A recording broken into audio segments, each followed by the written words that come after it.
afternoon, good evening, whatever it might be, wherever it is you are. We're back. Morning. This is going to be like a streaming packed week. Damn, man, I know. Back to back. We did one. Today we've got one. Friday we've got one. Mm-hmm. Anyway, how are you this morning? I am great. How are you? Okay. Can't complain. I was supposed to get up at 6 a.m. to go to the gym, but guess what? I did not. What? I mean, I woke up at 6, but I was like, my bed is too comfy. I will go to the gym later. Man, this morning I felt that. This morning I was like, man, I do not want to get up. But the thing is, I woke up at like 4:30, and I went back to bed. 4:30? Why? Yeah. I don't know. I just woke up like I was thirsty because it's been nice here. It's been really nice and like weather's been nice, but it's been really dry. And so I woke up. I was super, super thirsty. So I drank some water and I went back to bed, but I could not get back to sleep. And then I had to turn around and get up at 5:45 or whatever. Go to the gym. Were you not messed up? Because doing that usually messes me up. Like if you have to get up halfway through the night for something and then you go to sleep again. Mm-hmm. You screwed up my sound again. No, I genuinely didn't do anything. I literally have done nothing. Yeah. So says the man who controls everything. I promise, I didn't change a thing. Now I can't hear you at all. Now nobody can hear you at all. I mean, I can tweak the balance over here, but I can't hear you anymore. So whatever you just did,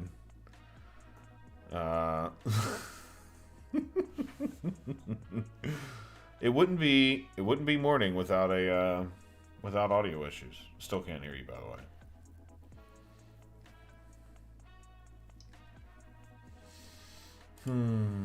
Oh no, they've muted me now.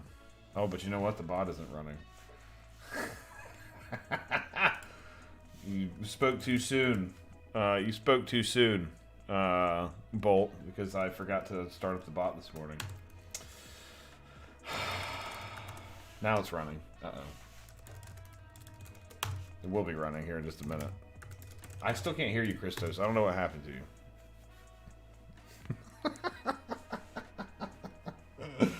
Oh my goodness. Well, it's okay, because for whatever reason, we're supposed to be streaming on Learn TV this morning, and it's not working either. So maybe everything's just having problems today. I don't know.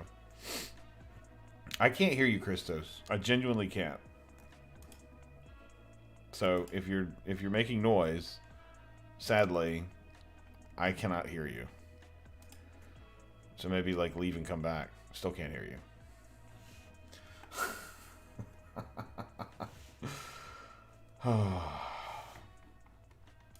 One day. Yeah, apparently not. I mean, you know. I'm not messing with him. I genuinely can't hear him. Now, it's also possible that I can't hear him. And it's just part of life, but, you know. Morning, Damien. Or afternoon, I guess. Evening for you. So, anyway, we've got a pretty busy show today. We're going to talk about Azure AD tenants and just what they are and how to get one.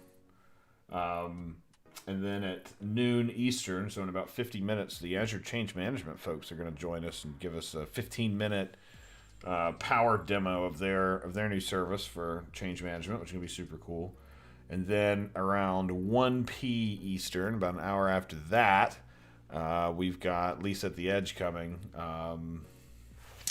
LisaAtTheEdge is going to come talk about hybrid and Azure Stack and all sorts of cool stuff to wrap up the show today. So I think this will be pretty neat. And if anything ends up not working, we'll just go write some code. And sure, Damien, you can ask a question. Feel free. That's why we're here. So we've also got some other really cool news coming up. We're going to have there's going to be another 425 show. It's going to be EMEA time zone, so Europe, Middle East, and Asia. It's going to be EMEA time zone focus, and it's going to be IT Pro and admin focus. So for folks who want to... I can hear you. I'm back. By the way. I'm back. What did you do? Do not pull a USB connection when you're halfway through the stream. It just killed the driver. So the driver was like, I don't see that Yeti thing. So I had to I had to reinstall it in Device Manager. It's like, Nice. yeah, see? Oh, I see Well, Damien is here, Vicious is here, morning friends or afternoon. Yeah. What are we talking about? I'm glad you're back. Am I also mono or stereo? Now that I don't know. I'm looking at your waveforms, and yeah, your left side is a little stronger than the right. I don't know why. Did you work out one side more than the other? Yeah, I was doing just left side workouts yesterday. That's fine. Just talking. I'll fix it. How about that? Could it be the gain, or It could just be the positioning. The positioning sounds good out here. Says Dave R4444. Yeah. So there you go. I mean, I'll move you a little bit to the right if you prefer. You know, whatever. I'm good. I'm Okay. good, my friend. All good. Anyway, so today we're going to get into busy show today. We were talking about Azure AD tenants, getting one if you don't have one, getting one for free if you don't have one, and like 20 different ways you can get a free one, which is cool. Azure Change Management is going to come show their stuff, and Lisa at the Edge is going to come talk about her cool new podcast, Hybrid Cloud, Azure Stack, all sorts of cool stuff. And if any of that doesn't work out, we've got plenty of code that we have to go work on anyway. So we'll fall back to that. We will improvise today. How about that? Yep. We're improvising. Yes. Anyway, so we're gonna start with tenants. Okay. Well, So what is a tenant? What is an Azure AD tenant? So you hear tenant used a lot. If you've been within 300 feet of a Microsoft employee for the past 10 years, you've heard somebody refer to a tenant. And if you ask 10 Microsoft people what tenant means, you'll get 10 different answers. Different, yes. And they're all very long. But sort of the net of it is, at least in the Azure AD world, is Azure AD itself is it's a directory, right? So a specific directory with a name. So Can we say a resource? A resource in Azure plus a directory, right? Well, it isn't a resource in Azure though, right? I mean, you don't see it. You don't have to have an Azure subscription at all to use Azure AD. That's a very good point. So, and hence the confusion, right? Yes. So that's the thing, right? Azure AD is neither Azure nor AD, and so because of that, when people call it Azure AD, it causes a whole lot of confusion. Yes. So anyway, so tenant means like one of a billion different things, and it means one thing if you're a small company, and it means something totally different if you're a large company, and it means something totally different if you're an individual. So we'll start by sort of there's a clear separation between Azure AD and Azure, right? So even though it's called Azure AD, it really doesn't have anything to do with Azure. It's not an Azure resource that you deploy. It is not something that you manage necessarily as an Azure resource. It doesn't go into a specific Azure region. None of that stuff applies, right? So the fact that it's called Azure AD, honestly, I think that given the chance, they'd probably rename it. They would have picked a different name in the very beginning because it's just so confusing.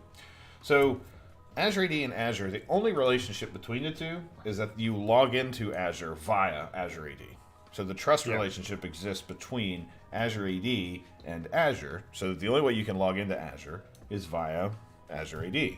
And same with Office. So Office and Azure AD are three very distinct things. So there's Office, which has your Exchange and email and Teams, all that sort of stuff, right?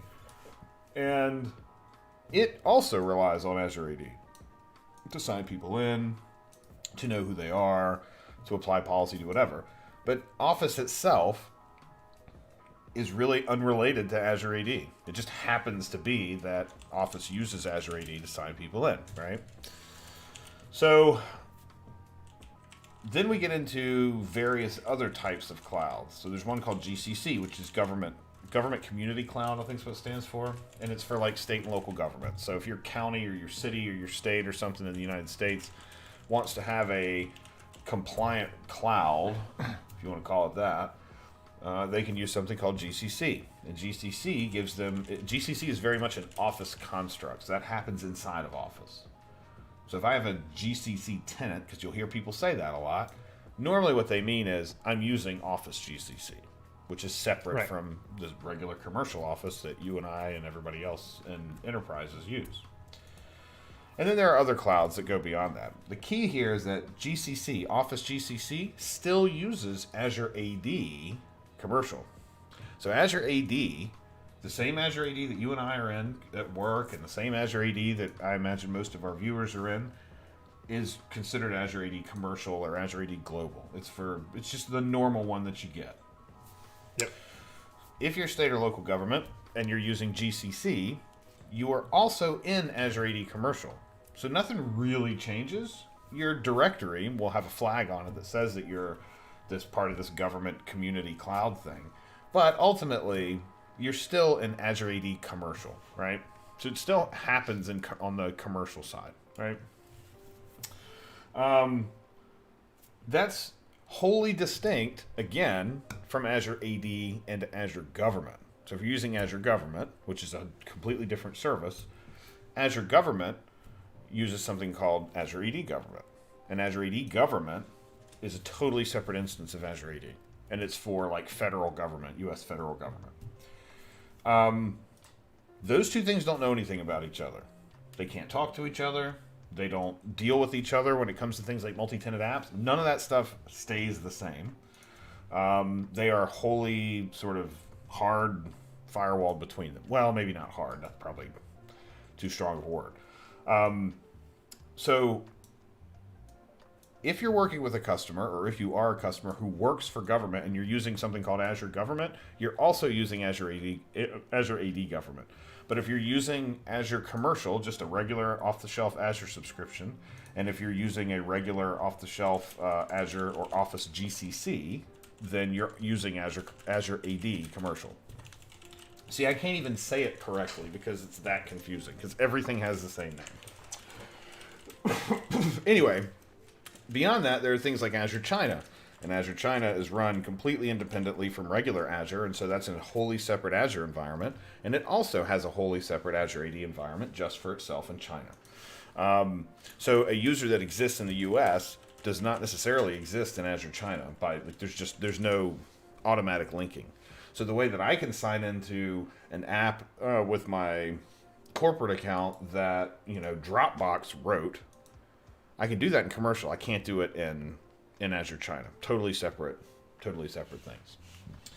Anyway, so tenant is an extremely overloaded term, and we will try not to use it because, in my opinion, it's been used to the degree that it just doesn't have any. It just doesn't mean anything anymore. Sort of like people who use architect as a verb. I knew you were going to go there. It's completely lost all meaning because it's been misused so much. So tenant. If somebody How ever am I says going to tenant, architect my solution? if a Microsoft person ever talks to you about tenants, just ask them to be clear. Are you talking about Office? Are you talking about Azure AD? Are you talking about Azure itself? Like, what are you talking about? Because tenant is an extremely, extremely overloaded term. Should we say Azure AD instance? You can call it an That instance. makes You can sense. call it a directory, which I guess calling in Okay. Azure AD directory is sort of like a PIN number. Yeah, I was going to say PIN 'cause number. it's That's the... Azure Active Directory. I've been trying to refer to them as directories because directory makes it. Directory, in my mind, is very clear about what it is. It is your directory of users. It's your group of users, right? Yeah. I guess we could call it identity platform or something, but that just feels like a lot of syllables with very little. Also, it's a bit overloaded because identity platform also includes B2C, which is a different type of. Yeah, that's So- true. And That's B2B. true. And B2B.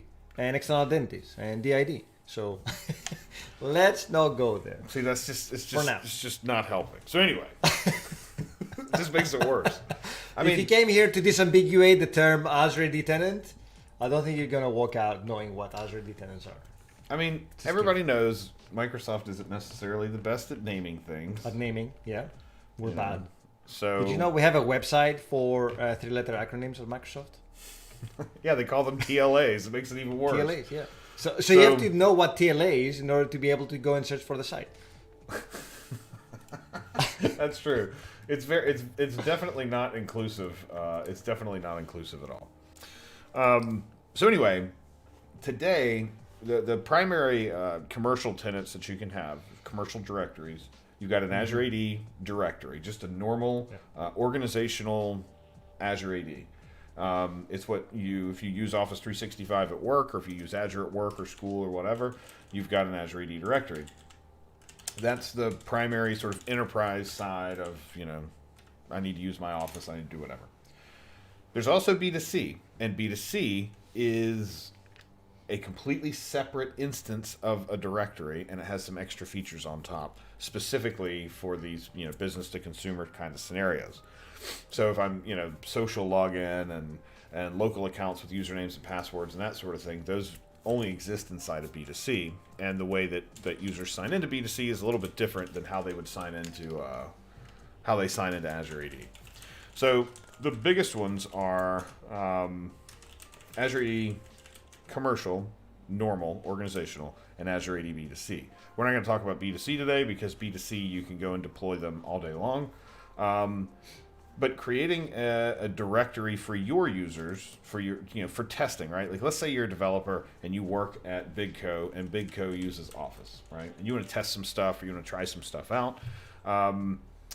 Building apps that sign users in with Azure AD, or you want to do some of the stuff that we've been doing on here. You want to write an app that integrates with Teams or Office or something. You're going to need an environment to do that in, and you could use the one you have at work. I mean, plenty of people do. But it's nice to have another option, right? It's always nice to have an extra way to have your own free environment. extra stuff. I'll take it. Yeah, have your own environment, your own directory. You can put your own users in there and do whatever you want to them. You can try out features and see how your application is going to act and whatever. And there's a very good reason for that, right? If you have your own, you're a master of your own directory, which means that you can do stuff that otherwise you will be restricted. MSIT, I'm looking at you. So it's so having your own directory, especially if you're going to be doing a lot of work like soon with Azure AD or sign in or API authentication and authorization, that sort of stuff, having your own directory can be a really big help. And luckily, there are like a dozen different ways to create a directory. So we're going to look at like probably 3 or 4 different ways to do it, right? So I'm going to open up an in-private browser here. And we will include the links below on the video. So when you're watching this on YouTube, you know exactly how to get there. We'll add them on the chat as well. So if after the fact you're excited and you want to go and create your own tenant. Oh no, I said tenant. See, right. It's hard. Somebody mute me. Somebody mute me for the next 30 seconds. That'll be the punishment. Every time we say that word, we get muted. Anyway. See. So Azure AD itself, there are lots of different like permutations or SKUs of Azure AD, but you can always get a free one. And a free one does all the basics. It does sign in, lets you register applications, it lets you add users, it lets you synchronize users even from on-prem or from a directory or whatever. You can do quite a bit with Azure AD Free, and if you're building a test environment or a developer environment, Azure AD Free is a great place to start because it doesn't cost you anything. You don't even have to have an Azure subscription, and you get a feel for a lot of the basics of what it means to. Oh, you're back, by the way. You get a feel for a lot of the basics of registering apps and doing all that sort of stuff. So is this Azure.com, Azure AD, and then it takes you this page, right? Yeah. So this is Azure.com and then Azure AD. So I'm going to do a start free here. And it says you got to create a free Azure account. So you don't have to have an Azure account to do this. And we're going to look at another way to do it. But if you start from here, then you'll have to create a free account, right? So you start a free account. I'm just going to give you, you're going to put in your email address. You're going to sign in with something. I was going to say, before you click on the start free, there's a lot of free stuff that you get with a free Azure account. So it's not just an Azure AD. If you scroll below, you'll see that we have get $200 credit for the first 30 days. But after that, there are more than 30 services available to you for free forever. like Azure Functions and Azure Active Directory and what have you. So make sure that when you create a free account, you're aware of all these capabilities, which is fantastic. Yep. Right, let's go and create one. So you need to have some kind of an account. You don't necessarily need an Azure subscription. I know it says that you do, but you need to have some kind of a Microsoft account. So it could be the account that you use for Xbox. It could be your Hotmail account, your Outlook account, whatever. You got to have some kind of. You have to have some kind of Azure. Some kind of Microsoft account of some flavor. Yeah. So when we do start free, you're going to put in a new email address, or you're going to use your account as you have. I've already burned all my temporary accounts. I was going to say, do you even have any accounts left? So I can't do that anymore, but where we're going to go from here, you'll see immediately after. So let's go over to the Azure portal. So just portal.azure.com. And I'm going to sign in with my personal account. One of many. And by signing in here, let me find my phone. I gotta approve this. Is this going to be on your Surface phone or the other phone? I don't know. Whatever phone buzzes first and is closest at hand. That's the one I usually use. I like that approach. It's very deterministic. So we get signed in. Do you have to carry all your phones with you when you leave the house? I never leave the house. Problem solved, right? No, that's a very good point. I just carry a purse for just that reason. I forgot about that. Yeah. So I'm going to create a resource, and this is just the same normal Azure create a resource thing, which again makes it more confusing because you're not actually creating a resource. So we're going to create a resource, and we're going to call it Azure Active Directory. And it should show up here in your autocomplete list, and we're going to click Create. And when we create one, we're going to give it the name of our organization. So what should we call this organization? Big Bad Card Company. What's the one they usually use? Big Bad Biz.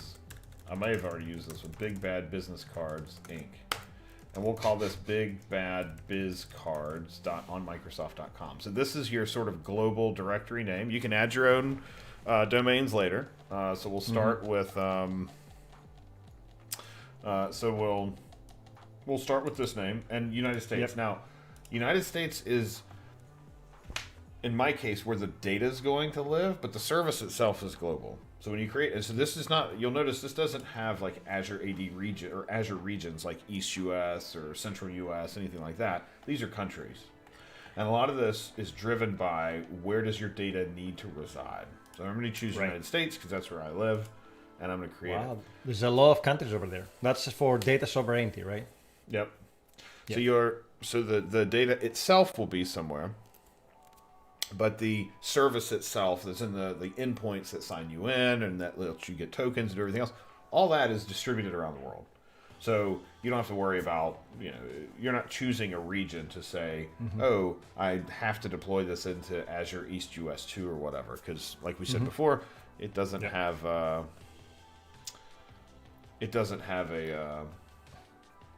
anything to do with Azure really.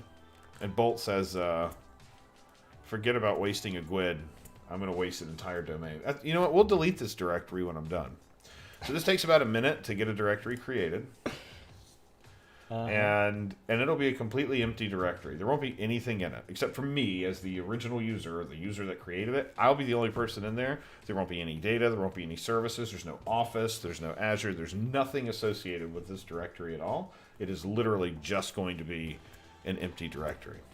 Yep. And yes, I wish we could automate this, Bolt. I can't say much more than that, but just know that we're bound by.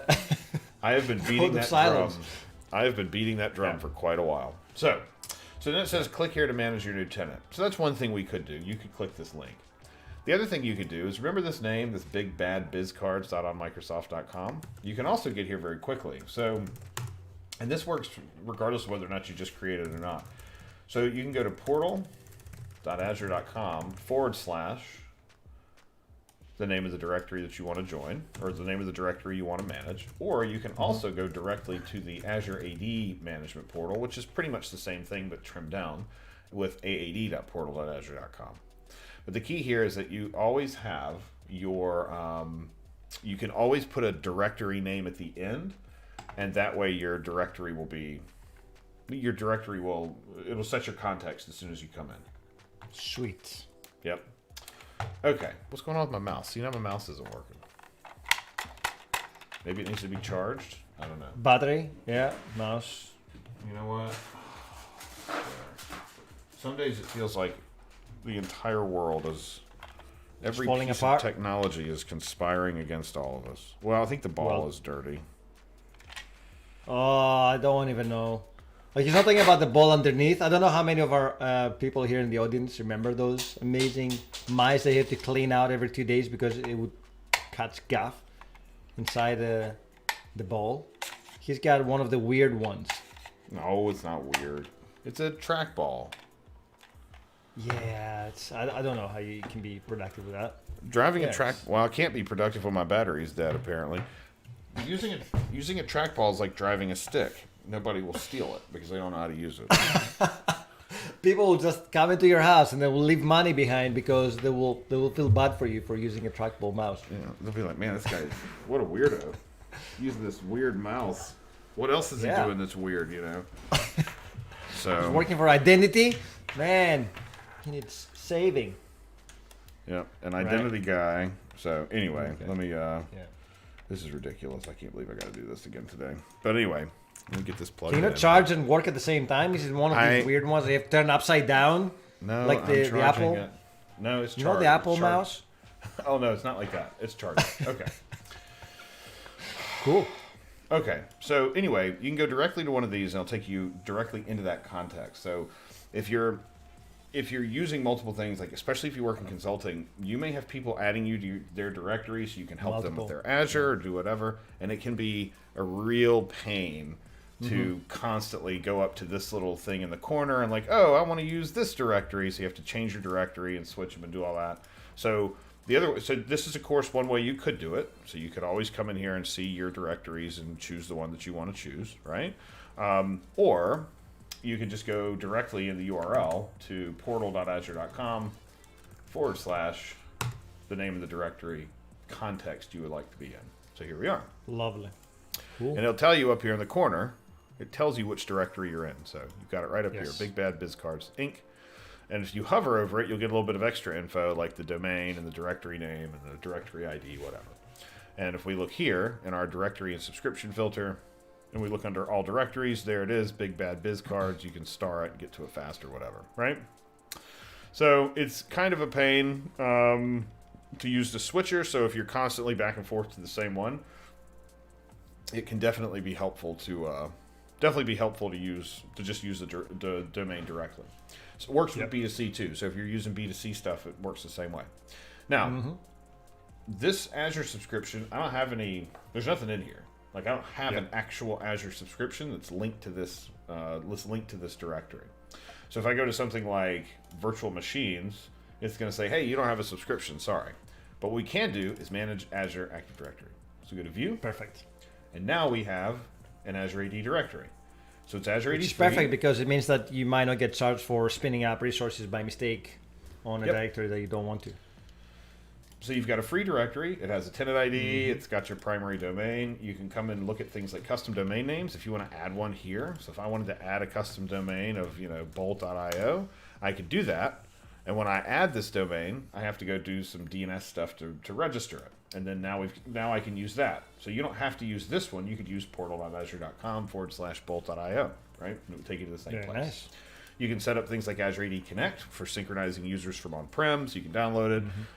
You download an agent. That agent sits on your network and it uploads all your users from AD.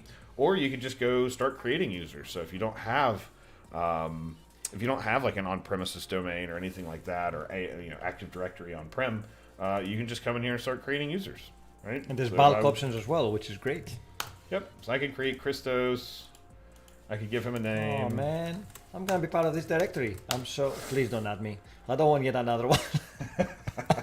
Well, this would be a local user, so you would never see Fine. this unless you signed in. But we give him a password. We can add him in some groups. We can set where he's going to be using it, and typical directory kind of stuff, right? Just regular user stuff. We can do all this. This is all part of Azure AD Free. You can also invite users from other places. So if you want to invite people from the place that you work, like maybe you want to invite your work account because this is going to be your dev account, you could invite your work user to come in and be able to sign in and do stuff like that. I don't know I guess we've talked about B2B in the past, but that's essentially what it is. Another really cool thing, a big thing that is, because we just recently announced things like FIDO support, if you want to come in here and test that out, like if you want to try with your own FIDO key, for example, or something like that, here's where you can do it. So you can come in here and set up things like under authentication methods. You can come in here and say, hey, yeah, I want to turn on FIDO security keys so I can test it before I go and try to do that with all of my users, right? So you do things like self-service. Yep, everybody can do it. Sure, cool. So let's save that. And now we can go register with a FIDO security key. We can also enable authenticator. So like MFA and all that sort of stuff, all that stuff's free. And it comes along with it. So And as a developer, you don't have to worry about implementing that because the libraries will allow you to benefit from this configuration. So Yep. if I were to authenticate apps against this solution, then it would automatically be available to me. How awesome Yep. is that? So this is all configuration. Some things require licenses and require payment, stuff like conditional access. Conditional access is a premium feature, so you have to have Azure AD Premium to do that. So you can't really test that one unless you feel like buying it, but you do get a pretty strong list of features right out of the box, and it's free. Well, we'll show them a way to test conditional access there, right? Yeah, we will. So But stay tuned. you can register an application. So you want to create a new app reg to go and do something. We'll call this, my test app. Everything that you're used to seeing us do here, localhost 5001, sign in OIDC or whatever, right? You come here and We had a register an question app. today. We had a Yes. question about, now you're talking about it, sign out URIs. Do you know if anything has changed on the .NET space and we need to not use the sign out OIDC? Microsoft Addend.web? The sign out path in the app, the Microsoft account or Microsoft identity /account /sign out or whatever that is, Yeah. that is for invoking a sign out. Uh-huh. So the sign out OIDC, I don't think you have to use it, but we Okay. can check it. But we can check and see. Sure. But yeah, so we can register an app just like you would expect. You get all the things like authentication to add platforms. You can use Pixie. You can set up API permissions of things you need to access. You can expose APIs, all that sort of stuff, right? So none of these features change. If you're a developer, none of the features change. The big changes with premium are things like conditional access and some of the administrative stuff.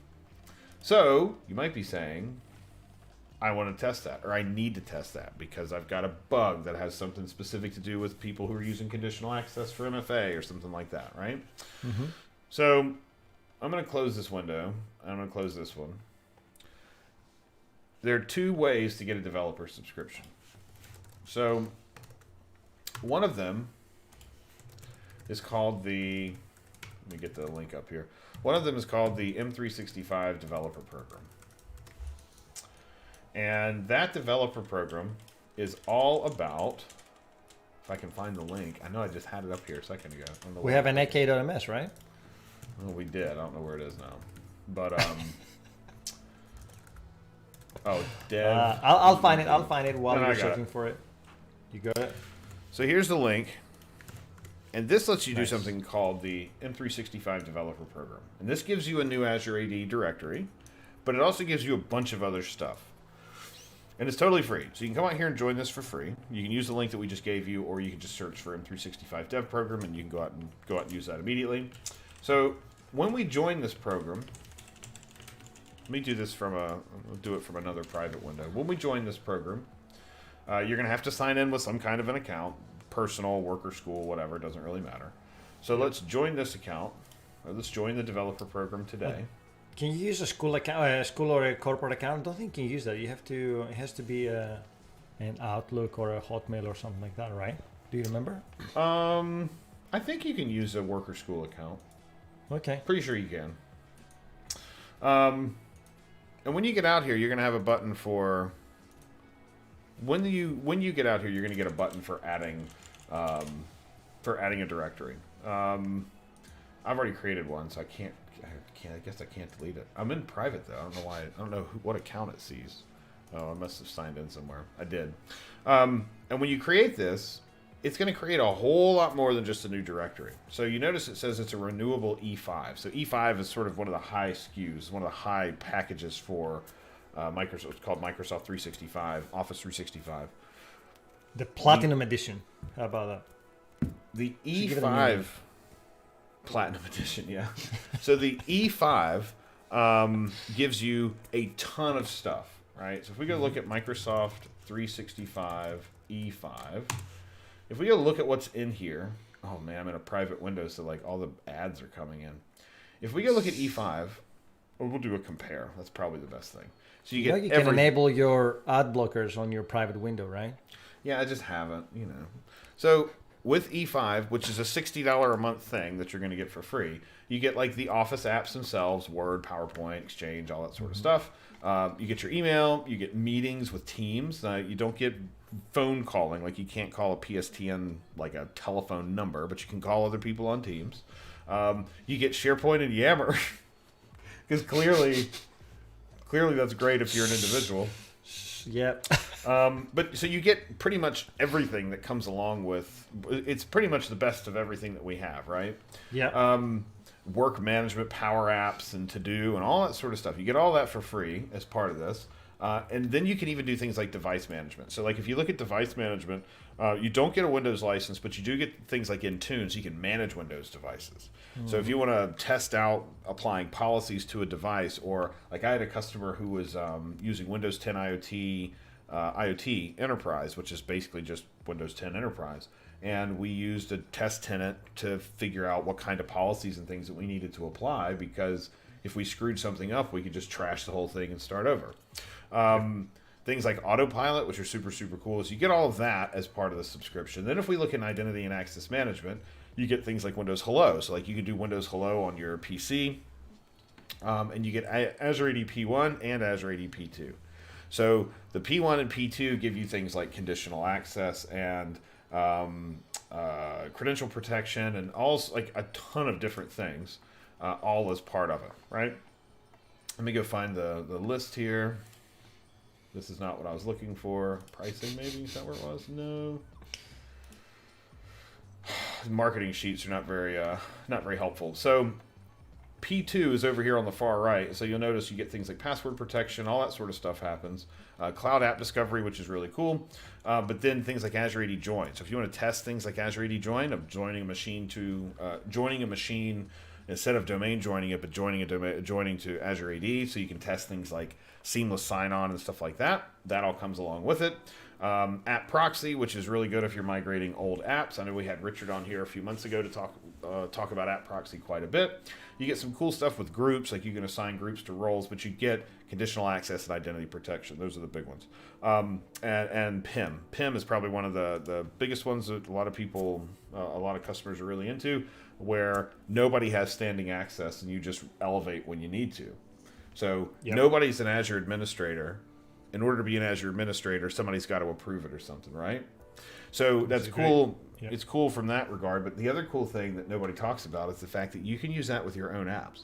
So you could elevate into a new role, into a privileged role. You could elevate into that on demand as you need to, and it would be a role for your application instead of like an Azure role or an Azure AD role. So it's really cool, but it's really cool to be able to test this. So anyway, so you go out here and you sign up for this thing for free, and you get all this stuff, and you get it for 90 days. So those 90 days that you get are for you to test, do whatever you need to do. If you continue to use it, you can renew it, right? So if you come out here and you've configured all this stuff, you're not going to be guaranteed to lose it after 90 days, because if you are using it, you can come out and renew that renew it every so often. So if you're using it on an ongoing basis, you can renew it. If you're not using it, then it will get deleted, which is fine anyway, because who wants to keep that kind of stuff around forever? And Oh, if you're not Bolt is using- saying that he's done a POC with PIM that grants Oh, yeah. to Graph, which is fantastic. Well done, Yep. Bolt. In fact, we've Ahead got of a us. project. We've got a project on our backlog for a PIM portal, because we have lots of customers who are asking to Yeah, integrate that. with their that's a existing backlog. things. That's some backlog over there that we have. I know. Right. So- So we got M365, right? We got the Dev Essentials kind of a thing, or no, we went through the Azure free stuff, right? What's the other way to get an Azure Active Directory? So one more note on here. The extra Mm-hmm. thing you get, so you get Office and you get Azure AD Premium. If you don't have a bunch of users, there's also a sample data pack. So you can Nice, yes. install certain groups of data. So like I've already added the users. That adds 16 users, gives them mailboxes, whatever. So I've added my 16 users. We can also add fake mail. So if we want to add fake mail, we can do that too. So we click mail and events and then wait about 5 minutes and then we'll have mail and calendar. It's a bunch of fake mail and calendar data for your users. And the same with SharePoint. So with SharePoint, they've got sample packs so you can see different types of sites and whatever, which is really helpful if you're doing development because you don't have to, if you're just doing work against somebody's mailbox or against their calendar, you don't want to have to go and put a bunch of fake stuff in and sign in as those users and everything else. So instead, these sample data packs will do that for you so you can get up and going with Graph very quickly. So you can use this for free. You can go out and get one of these for free. All you need to do is sign in with your Microsoft account and you can do this all day for free. The last way to get one is if you have MSDN. So if you have Yes. a Visual Studio, is it still called MSDN? Do they even still call it that anymore? I don't know. I think so. So if you go to We can look my.visual, if you go to my.visualstudio.com, and if you have MSDN from school or from work, or Visual Studio from school or for work, you get various benefits.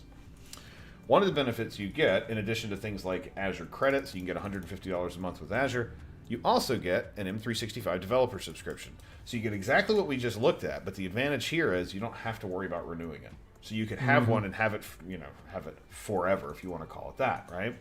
So if I come and look at my dashboard signed in as me at work, right? So this is my work account that's got Visual Studio assigned to it. You'll notice this is a new one that I created. Nothing too crazy there. It's a 90-day one, and we created it yesterday when we were doing a different event. But I've also got one that just says active. It doesn't have an expiration date. The expiration date is really like when your Visual Studio ends, right?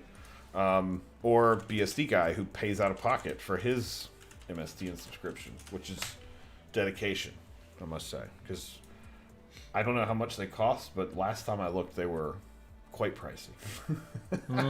Yeah. So your MSDN one, the one that you get with MSDN or with your Visual Studio benefits, you don't have to renew it. It'll renew automatically as you renew your Visual Studio.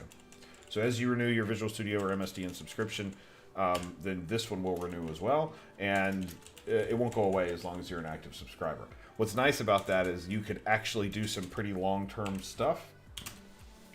I use I use some personal email for mine, right? I use it as a dev environment, but also keep other stuff out there too.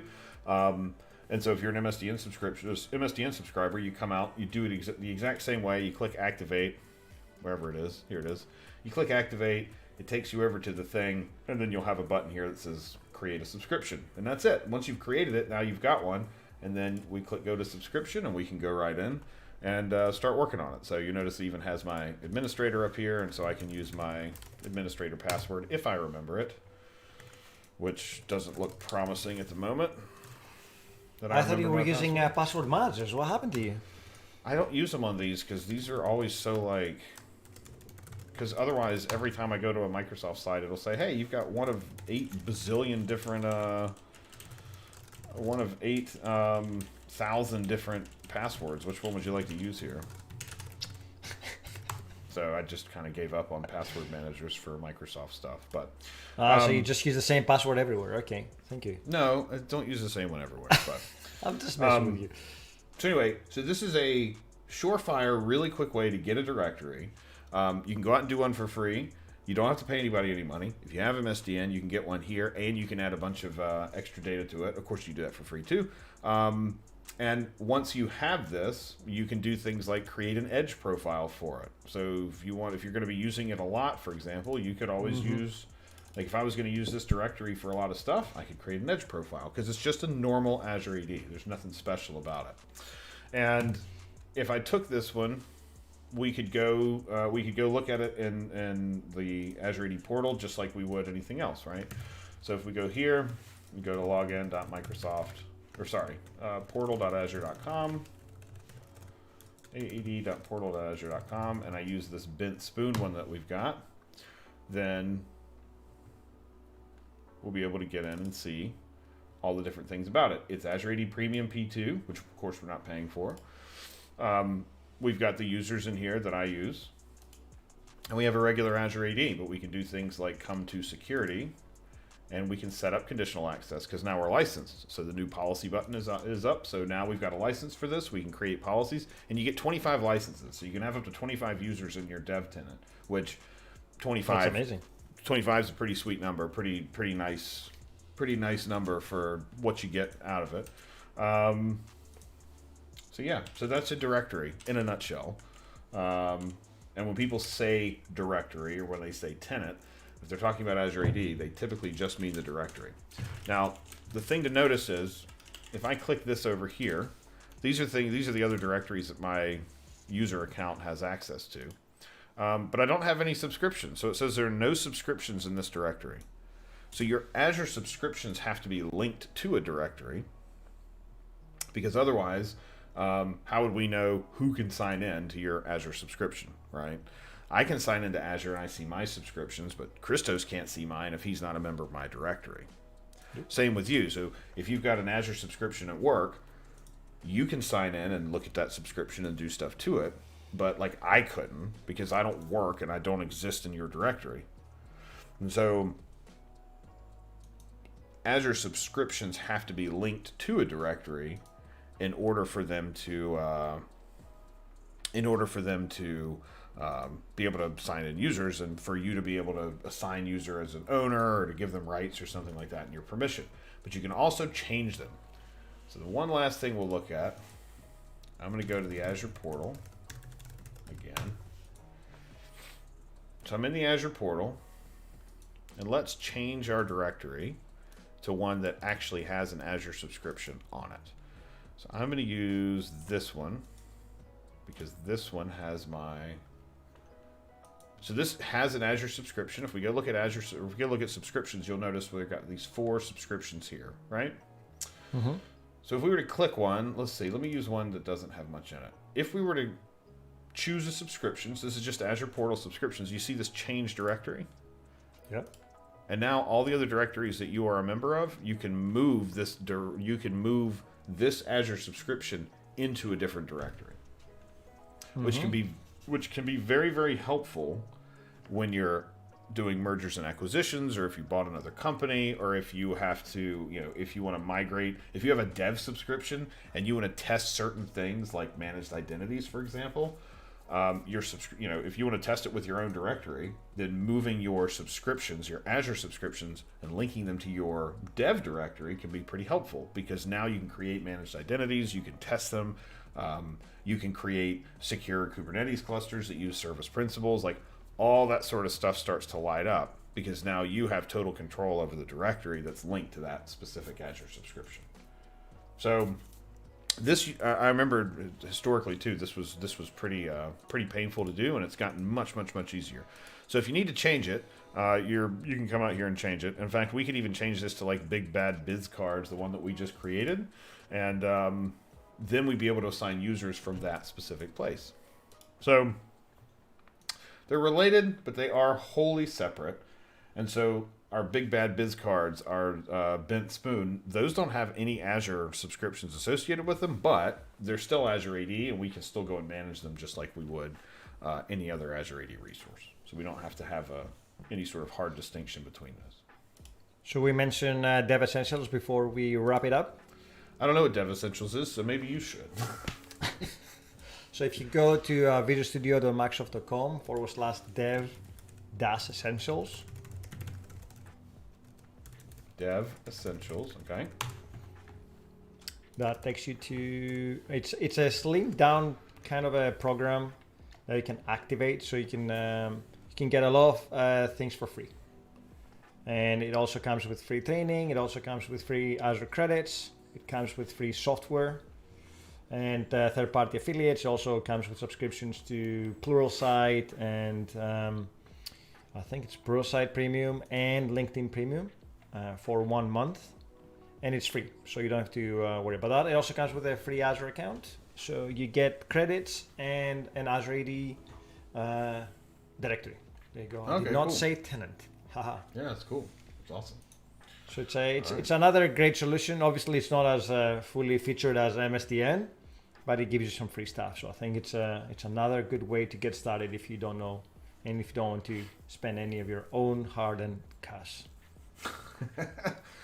All right, well, cool. Well, hey, let's take a quick break. I think our friends from Azure Change Management have arrived, so let's take a quick break, and we'll be right back. Sounds good. Thanks, everyone.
back.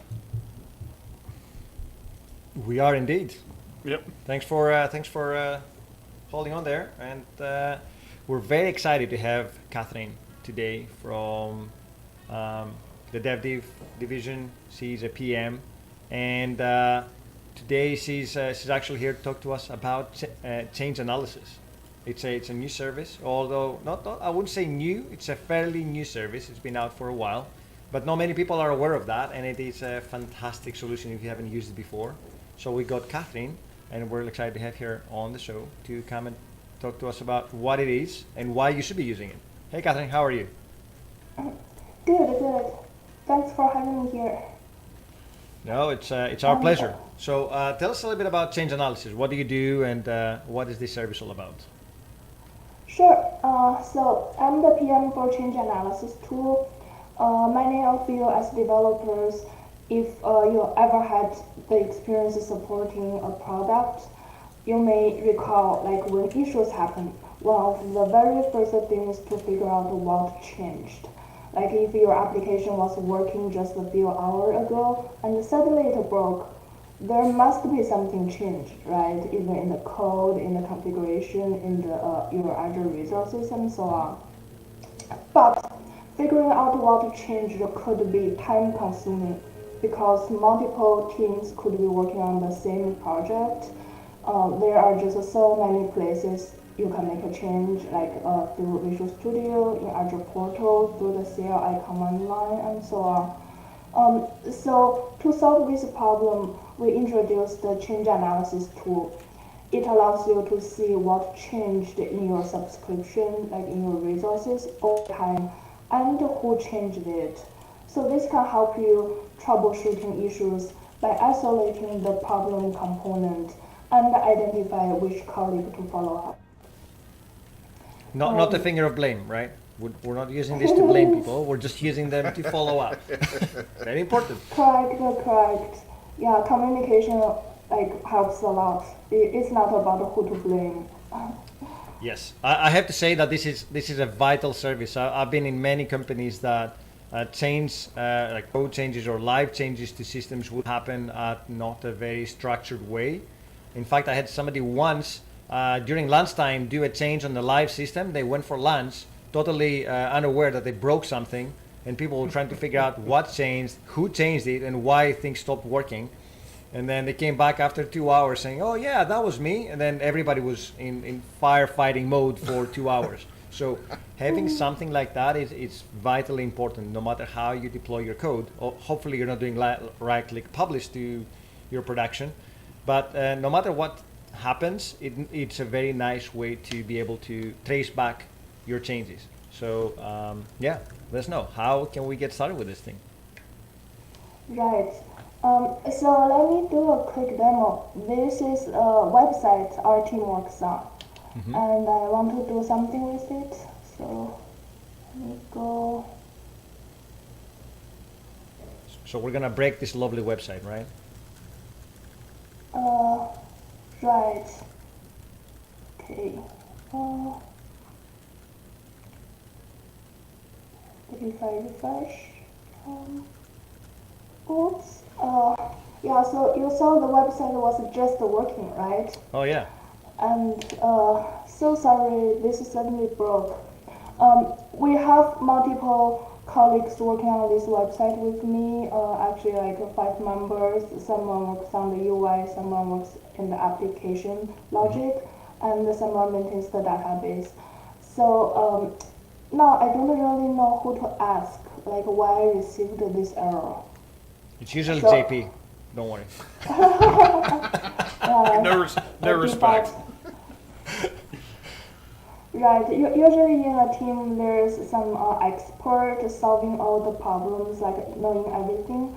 But then we really want to enable like all the developers, like average team member, to be able to solve the problem. So we don't have like a single point of failure. And we also can reduce the mean time to resolution because more people are available to help. Okay. Okay, so I'll show you how to enter this experience. Firstly, I want to go to the Azure portal.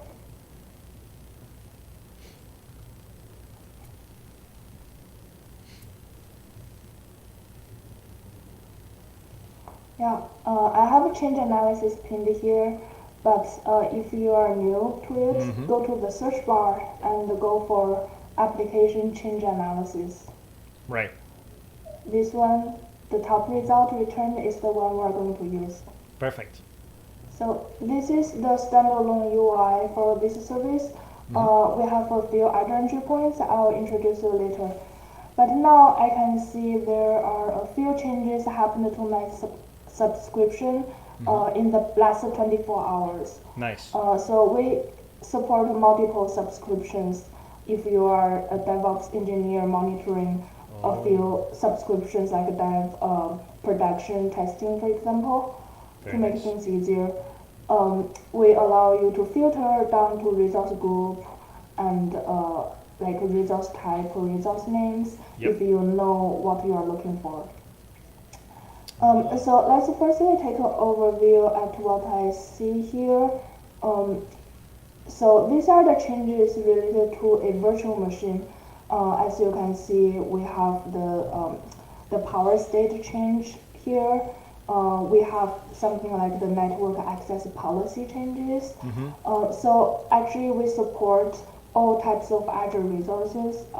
If you want to investigate network changes, if you want to monitor your VM availability, if you want to know what property change were made to your database, this is a centralized view to see everything.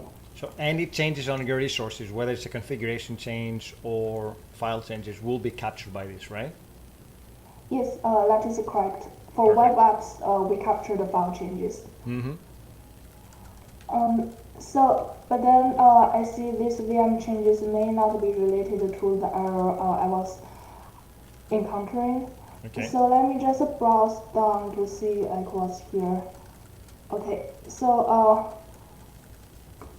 I see this storage account. I know it's used by my application, and it has a default network change.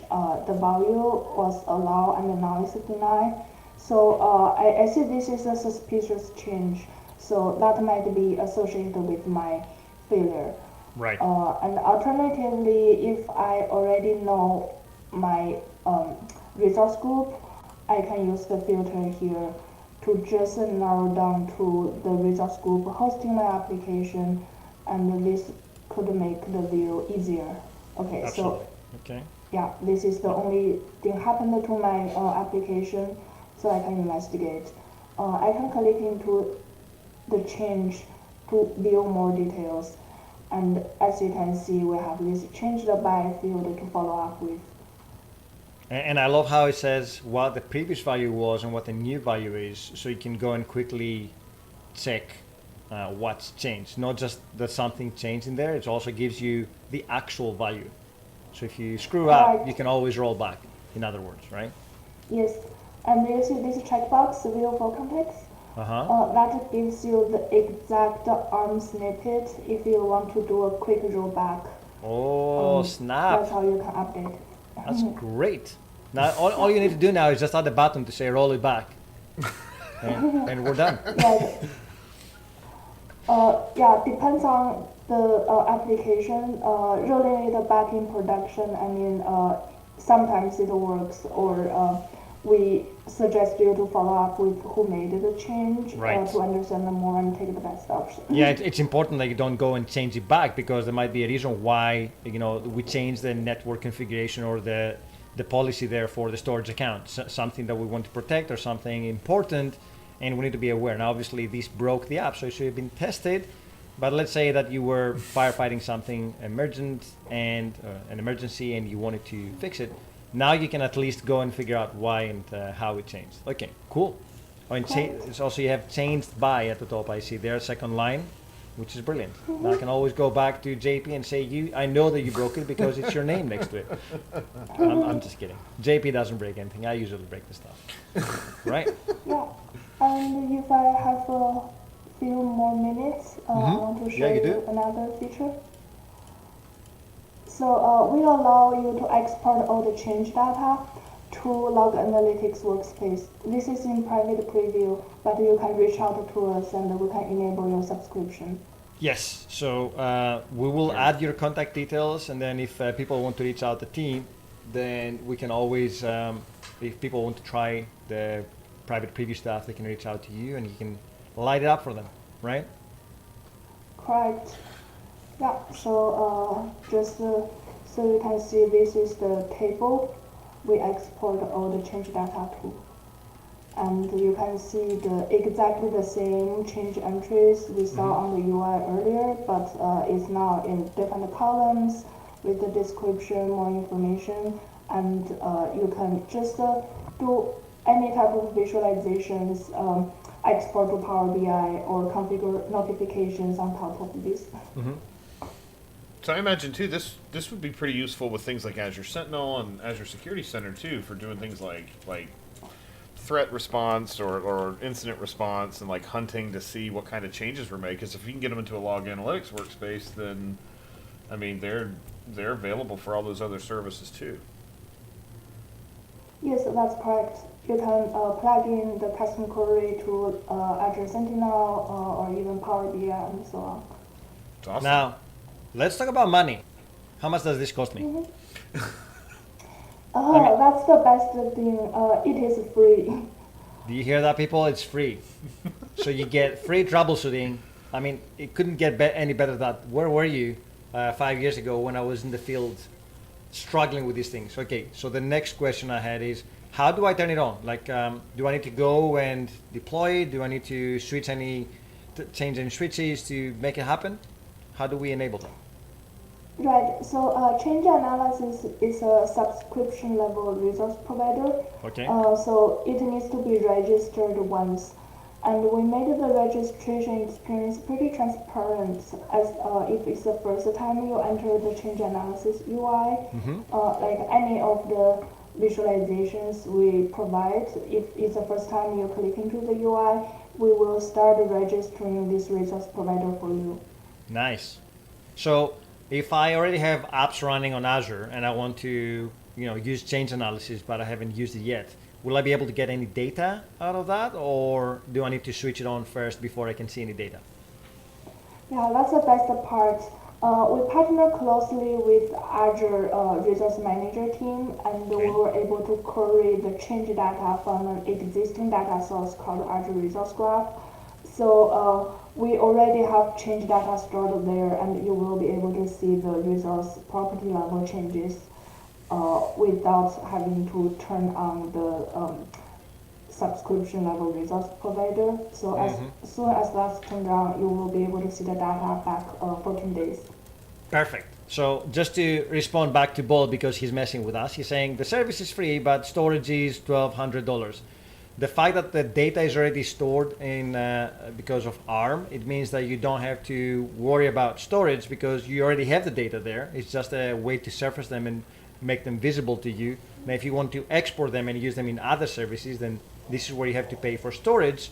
But to be honest, storage is extremely cheap for what you get at the back of this service. I'm telling you, change analysis is probably at the top of my 5 services on Azure, along with Key Vault and Functions, because it's such a helpful, and App Insights, because it's such a helpful tool out there.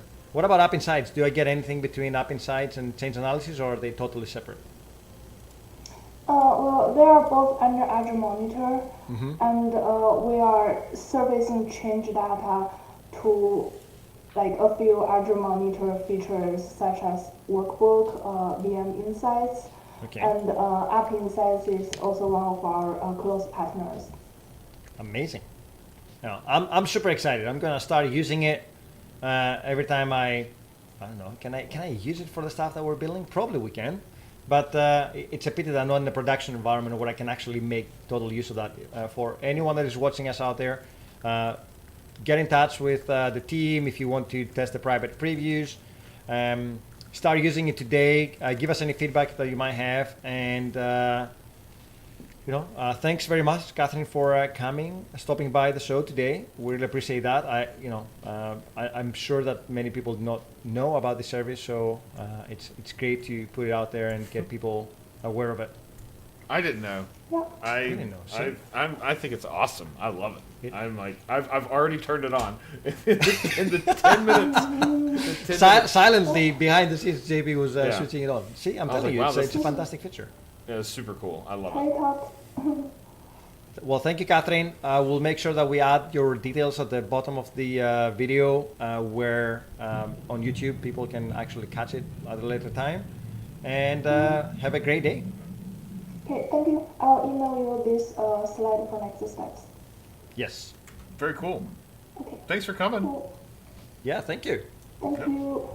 Bye. right, we'll be back in just a minute.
I need a t-shirt that says "I'll be back" before we do that, Yep. so I can Lift sew things the up and t-shirt put and them say down. "I'll be back." Yeah. So, we're gonna write a little bit of code today. A couple weeks ago, we had a couple of weeks ago, we've been working on for a couple of weeks, I guess now, if I can get my words out today. For the past few weeks, we've been working on a B2C authorization shoehorn bootleg of taking the app roles that are in the underlying Azure AD tenant underneath a B2C tenant and using them in B2C. Of course, we can't do that natively, and because of that, we have to write a bunch of code to do it ourselves. So I guess we're gonna cruise through this for another half hour or so. Yeah. So, Oh, because sorry, people are expecting to see Lisa, and we have it on the title. Unfortunately, Lisa has been pulled into some actual work stuff, and Yeah. I know that people like to hang out with us on the stream, but sometimes work comes first. So unfortunately, we'll have to reschedule with Lisa. Apologies for the last change of schedule, but last minute change of schedule. But it is what it is. yeah, so work happens, and I guess so today. How dare they? How dare they? But we will definitely have Lisa back.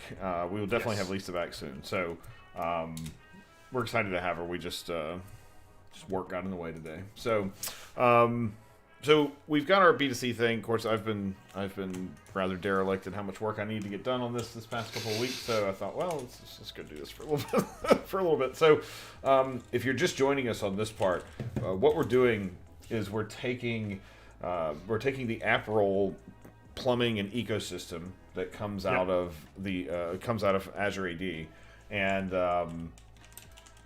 we're going to push that into B2C, and it really comprises two main parts. So there's this runtime function, which is what takes the roles out of the graph and stuffs them into a user's token, right? So we're going to take users' app roles that they're assigned to, and we're going to take them, query the graph for them, and push them into the token. So that part's relatively straightforward. B2C is going to call it API as a user signs in. So the user signs in, they go and they get their role. We could get the roles out of the database or out of the graph, which is essentially what we're treating as our database. And we push them into the token, and then the user hits the app, and the app does whatever with those roles, right? So the runtime side is largely finished. So what we've been working on for the past couple of weeks is the administrative side, which is in B2C we don't have a good mechanism for, well, you're a member of organization ABC, so you should only see other users in your organization. We just don't have a good way to express that in B2C.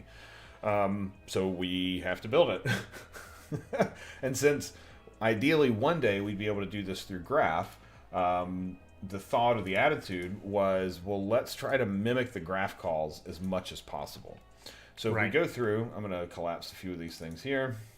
I have a bad habit of writing all the code in one or two files and then splitting them out later on. So what that's we're not a going bad to do... habit. That's iterative design. I like it. It's, yeah, okay. Then I don't feel bad about it then. So the root is we really have three main sort of repositories that we have to build, and we want to follow a similar route to what we have with, or a similar route to what we have with the Graph. Ideally, one day we'll transition this whole thing over to Graph, and we won't have to have this intermediary service at all. We can just do Graph queries directly from B2C, and then we can just toggle from one to the other. But until then, we're gonna have to proxy them ourselves, and we're gonna have to do a little bit of filtering. So we've got our organization methods here. I'm gonna put some carriage returns in here so that you can take a look. So And this is all functions, by the way, right? So we're building everything in Azure Functions. Yep. To run in Azure Functions. Yep. And there's not really an organization construct in Graph because, again, typically an Azure AD directory is one-to-one between directory and organization. So since we're kind of building that construct, we're trying to follow the URIs that exist in Graph, but the return will be a little bit different, especially at the organization level, because these organizations are going to be filtered. They're going to be filtered by the organization of the calling user.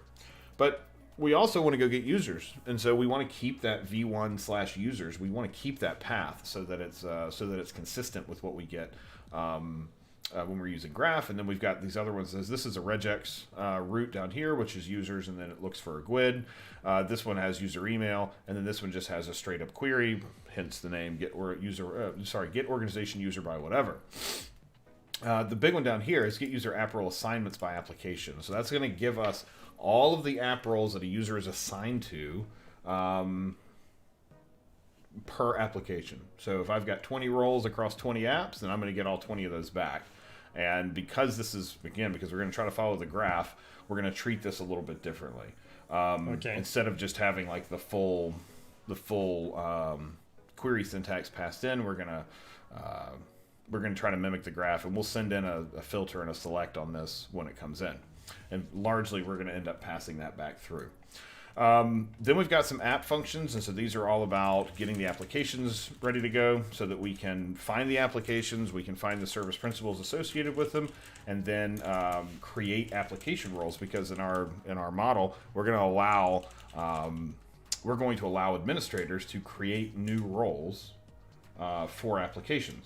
And so because of that, those new roles need to be, but they're still going to be based on the organization, right?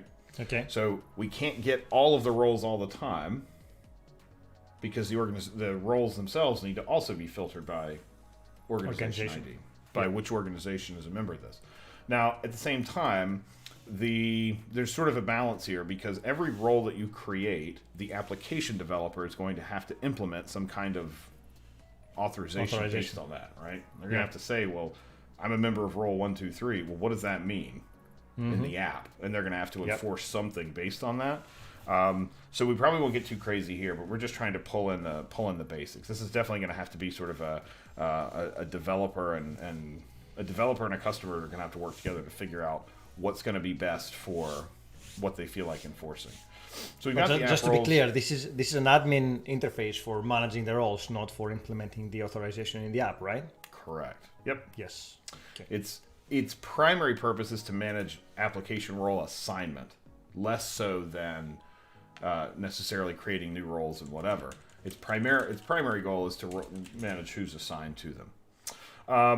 So we have our app roles. We can add one, and that's kind of where we left off. So I'm going to start back with our organization up here at the top. And I started working on a repository, and I'm going to call it iOrganization repository. But the big thing here is that it's a filtered organization repository. And the way the filtered one's going to work is that essentially every query here is going to be filtered by the calling user's org ID, right? And oops, too many things going on here. Org ID is a property we'll call this a custom attribute or a user attribute on the user's object, right? So that's going to mean that in here we're going to need to connect to the graph. We're going to have to get the user. We're going to have to get their org ID, and then we're going to have to tack that filter onto every single one of these queries. I haven't really thought of the best way to do this yet. At first I thought, well, maybe I'd do a scoped one, so it'd be per request, and then that way a user, we could create a new repository for every single one, for every single user, as they, we just create a new instance every time, and we take their organization ID and just use that. That way, each one of these methods doesn't necessarily have to re-implement that filtering on their own. It's just going to make a graph call, and that filter is going to be tacked on. I'm not entirely sure what the best way to do that is, because this is going to be something we have to do for essentially every single one of these. So it's going to be like get users organization, get user organization, and that's going to come off of the user ID, right? So pretty much every method's going to have to call this, and for now, until we figure out a better mechanism to do sort of like almost like a filter, like an MVC style filter, right? So I don't know, I'm kind of back and forth. The repo for this, let me put the repo link out here. This is in GitHub in our 45 show repository. Yep. And it's B2C app roles. In fact, I open just for pushed. Contributions. Yep. So if you get use out of this, or you know somebody who will, and you want to contribute, then by all means, please clone this and start contributing. So,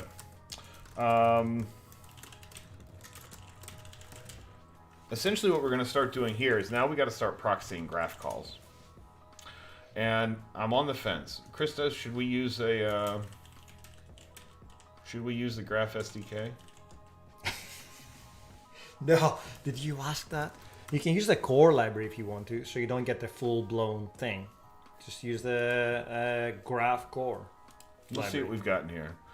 Oh, look, I've already added it. So why don't we just use it? In that case, let's go with that. We might as well use it. So, in order to get a graph client, because that's essentially what we're going to need, we're going to need a graph client up here. So, filtered organization repository, and we're going to need a graph client. So it's graph service client. I wish there were like a snippet to make this faster. Like, just create me, like, this is the type I need. Please create me a constructor and a private variable for it. I think you can add snippets into your Visual Studio Code, but then again, you have to manage them yourself. Now, the key about our graph client is, we could definitely get away with a singleton graph client. Reason for that being, Yes. the graph client's always going to use the same credentials. The graph client is always going to be app level credentials because we have to, for the kind of work that we need to do. And the whole reason that this service, this mid-tier service even exists is because a B2C user can't access the graph directly because we couldn't give them the right permissions anyway. So the graph client's going to be relatively easy to set up because it's going to be client credentials. We'll use a certificate, but for now, we'll use a secret for now. But the graph service client itself is always going to be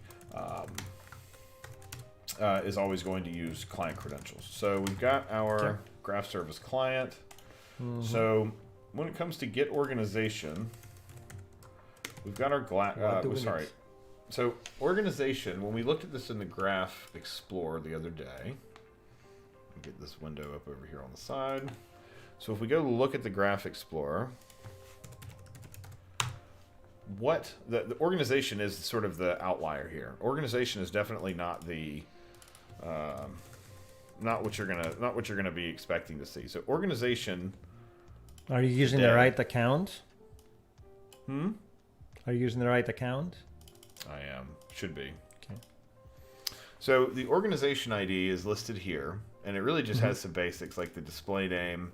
The organization that we are going to have is going to be different because the organization is a completely new construct in a way from what we're used to having. Okay. Because of B2C, right? Right, because of B2C, this data is really quite useless because this doesn't do anybody any good, right? Any good. Yep. So what that means is we're going to have to store some data somewhere else, sadly. We're going to have to store a little tiny bit of data somewhere, which is basically our organization list, which I'm really disappointed about because I don't want to store any data anywhere. I wanted to just use graph. So I guess we could always just return the user's organization ID. Because what do they need organization for? Why would anybody get organization anyway? Right? Correct. Yeah. It's really only here as a stub.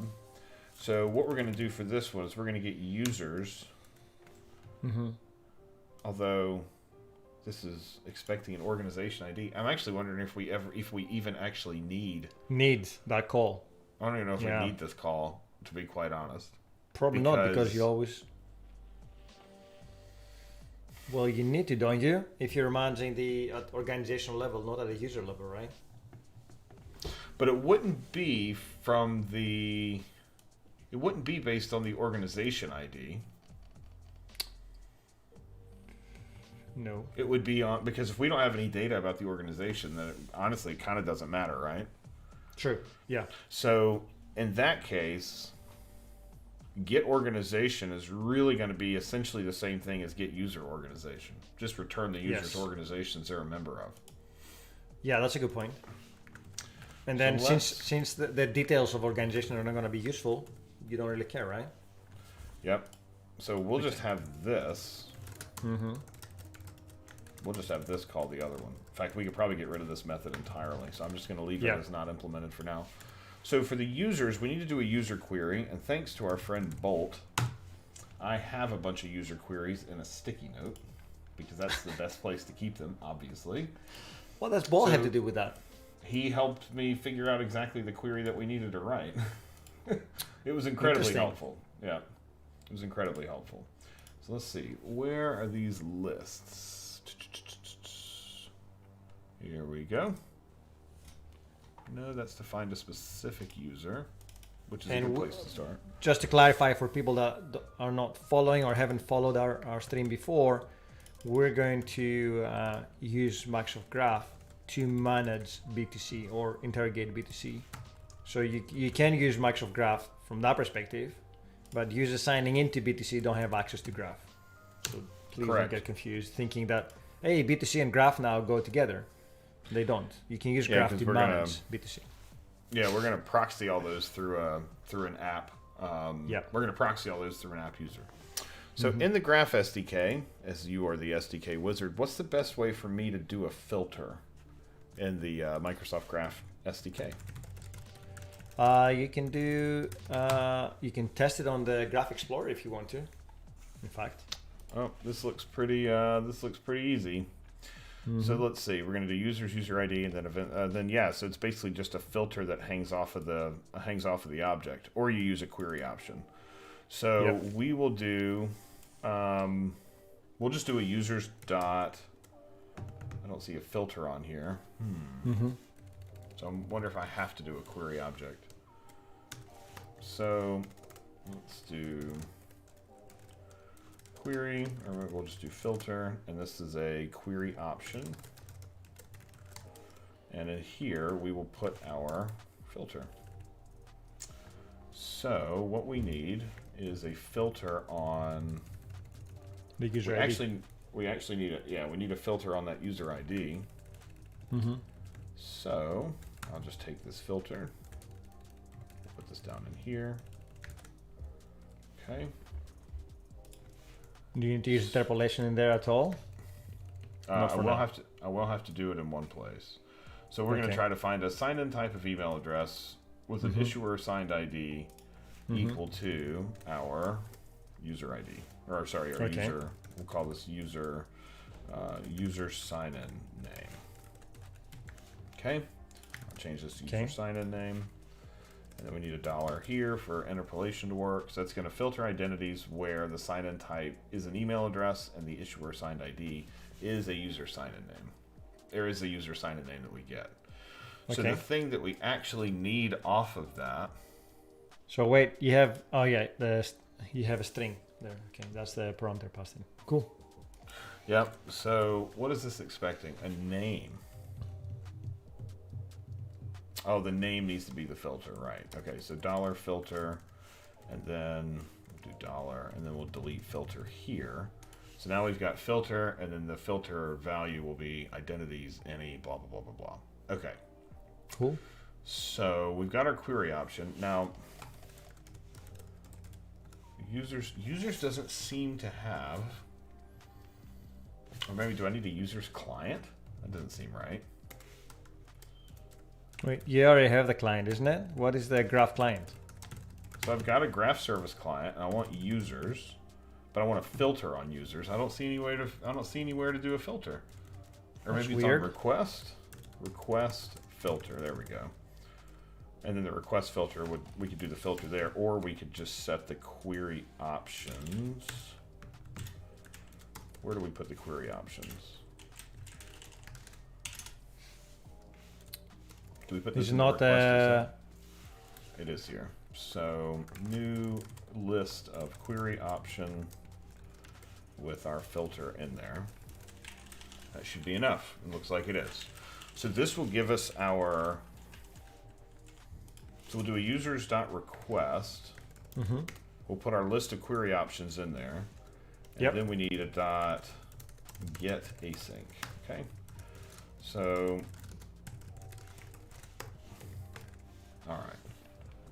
This needs to be async. So get user organization. So this should get us our user, or users that match that, which ideally should only be a single one. So this is going to give us a list of users. So then in our user list itself, so let's see. If our user list is more than one, well, if we don't have any, then that's a problem, right? Why this is. So if we don't have any, then that's going to be a problem. So we'll just throw an exception for now. User not found. So if I wonder if you're aware that you sync to yourself when you code. What? What are you talking about? What? You ever heard that? You ever heard yourself doing that? No, I don't. I don't hear it at all. Are you kidding me? I knew you were doing that subconsciously, but yeah, you do that. It's always fun to hear you. When you know what you're going to do next and you're doing it, you sync to yourself. Great. Now that's all I'm going to be able to think about. I can't even remember what I was actually trying to do, because that's all I'm going to think about is, oh my God. Man, I killed your mojo call now. I knew I shouldn't have said that live. So if the count is greater than 1, then we've also found too many users, which is going to be another problem. A problem, yeah. Yep. Now, is the user sign-in name going to be unique? Can you use a UPN or something? Well, you cannot sign in. You cannot sign in with more than, or sorry, you cannot create an account or more than one account with the same sign-in value. So there's a sign-in addresses array or user identities array now, or identities array. You cannot use, two accounts cannot have the same type and value. Yeah. So it's possible that you could have an email address sign-in that is like my Gmail account. It's possible that an identity provider could provide that to you, to B2C, as my identity. But as long as it's not the same type and the issuers are different, then it passes. But right now this is rather naively filtered on just email address. We'd probably have to run this based on a sign-in type, or maybe even just remove the sign-in type and look at issuer assigned IDs. But we really need to check both of those, because we can have a phone number, a username, or an email address. Any one of those three. So if we don't have anybody, throw an exception. If we have more than one, throw an exception. I guess we could also do like a single or default, but whatever. So if we find our user, what we actually need to send back is the, let's see, single. What we need to send back is a very specific property, which is, we got to go find our property. So in Graph, or in B2C, in Graph, when you have a user, when you have what's called a user attribute, the user attributes have a specific format that they show up in.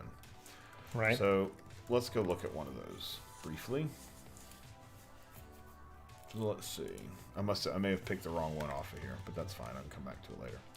So, we've got our users, and in here we are going to have an extra field.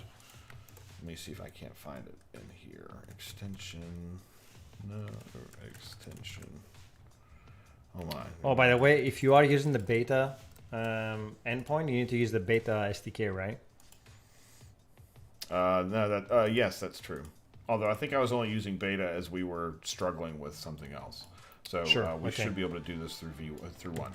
So when you create an extension attribute in B2C, either like when you create one in the portal, like in user attributes, if you were to create an extension attribute, when you interact with it in a custom policy in the XML, you just use extension underscore the name of the property. When you create the property in the portal, you just give it a name. You don't say extension or anything like that. When it comes back in your claim set, it will just be extension underscore the name of the property. However, the way it's actually stored in Graph is extension underscore the application where that is stored underscore the name of the property. So in this case, our application ID without dashes is BF169D2C. That is because we created this in the portal. This this app ID is the one that corresponds to the B2C. It's called app B2C Extensions app. Yeah, if you look in your B2C app registration list, you'll see B2C Extensions app. That's the one that's registered here. So when we query this through Graph, we have to use the full name of the property, and the full name of the property is going to include that app ID. Oh. So we've got the full name of our property. So let's go get it off of our user object. So if I get a single user, how do I get a specific field off of that user? An extension attribute. I have to use like an indexer kind of a thing. Ooh, I see. Maybe you need to select. That works. Can you do select? Do a where? Does B2C support claims mapping to give it a friendly name? Well, I think it does, but not in Graph, right? That's the problem. Yeah, in Graph, it's not friendly. So it will come across in a claim set without the extra GUID in there, but it will still be extension underscore the name of the attribute. Now, in custom policy, you could map it to a new name. So if you wanted the output claim to be different, we could do that in the actual claim set that gets sent down to the users or to the applications, but we wouldn't. You would still interact with it through Graph using the fully qualified regular name, because the one that would get sent downstream that we modify in policy, the one that we would send to the apps, that claim would exist only in that output claim set and would never be persisted into the B2C database that way. Yeah, you're manipulating after the fact, and Graph is doing the raw thing, right? It's accessing the raw data rather than being able to manipulate or see anything else. So let's see. So there you have let's it. get a user property in Graph. So if we get a user, okay. You know, it's the first time I see you actually Googling for things. I am impressed. We found the limit. We found your limits. I am impressed. I'll be honest, like the Graph SDK is helpful for all the types you get, but I've found it seems somewhat opaque to use. Especially stuff like this. Like, how do I get a specific property off of a user? Let's see. The Graph C# SDK get user property. Like, I just want to get a specific user property. Yeah. So why? So this has got a select. I guess I have to. Do I have to do? I guess I have to do the select in the query. So it comes back with those fields that you need. I see. Which is, I mean, that's okay because we don't want to return literally everything if we don't have to, right? So let's do. It's a efficient select. in the way that it does it. But how do I do that with a specific? How do I do that with a specific? A custom one that it's not part of the object, right? Yeah. I see. So yeah, so this has select you into new display name and job title, but those are known. Correct. So that's filter, order by, access the items in a collection. Use expand to access related entities. We don't want that. Delete, make a post, create a new one, update an existing.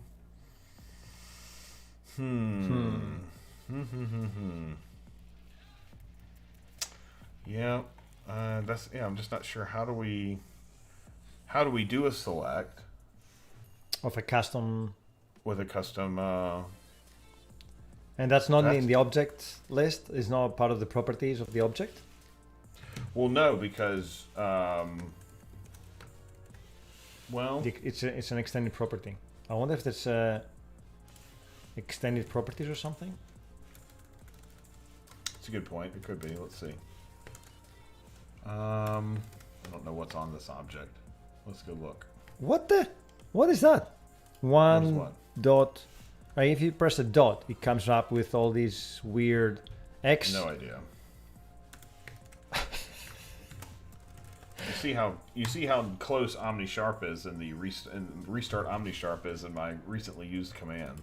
Yes. So You should also be using. You know what? Try the presenter mode. It's great for the people that are following on the stream.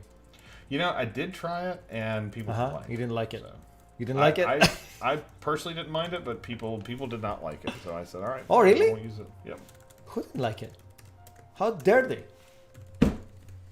I am upset. Yeah. now. So there is not. So yeah, There's no extended properties thing.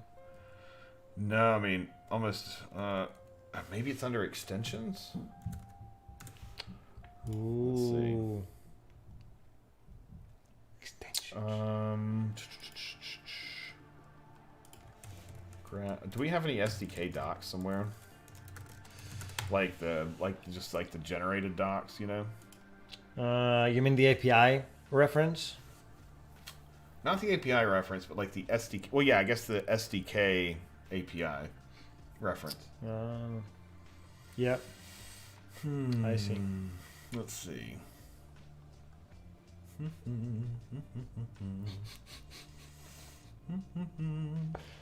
I see a bunch of samples.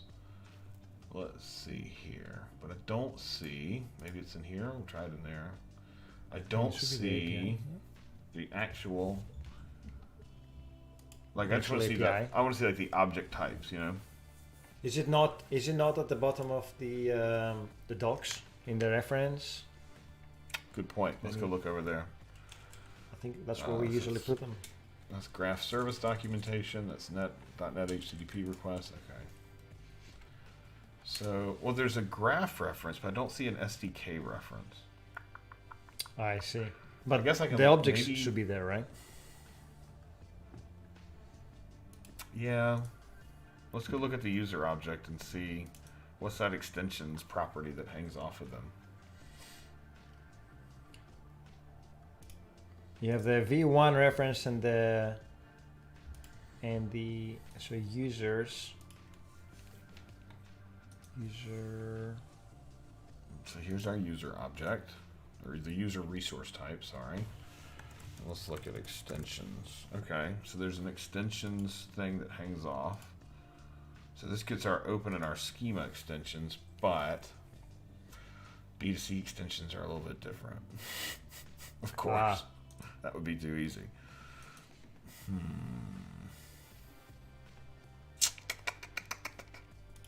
Let's see.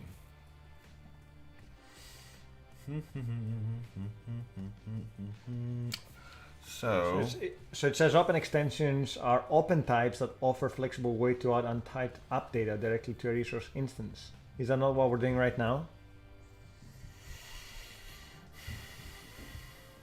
These are, I don't believe these are open extensions.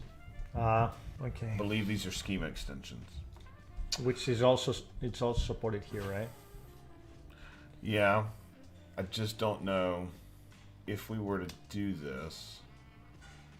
Let me try a. Yep. Let me try a list. Yep. Let's see if our extensions have actually been added or not. Sure. So this is just whack schema extensions. So let's go back here and let's look at schema extensions. Okay. I don't know what all these are. Let me see if org ID shows up in here anywhere. Does not. And org ID is the name of our extension, so I don't believe it's going to be in here because we haven't really registered it. Now, I mean, that's not to say that we couldn't register it as an extension. I just don't see, because we're using it as a B2C attribute. Right. It just presents a little bit differently. So if I want to get a specific property off of a user in the Graph SDK, how do we do that? That is a good question. Can you run it in Graph Explorer and see what the generated .NET code looks like? Oh, that's a good idea. Yeah, let's do that.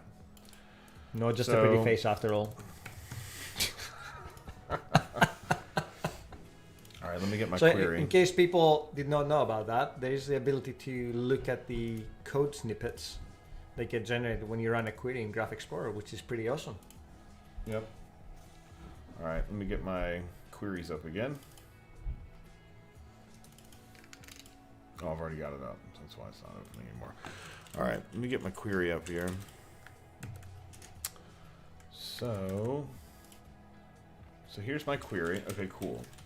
So what I want to select, I also want to select my org ID off of this. So the org ID field, what we'll do, I'll just take the select off of here for the moment. And it's extension underscore. We'll find that one again.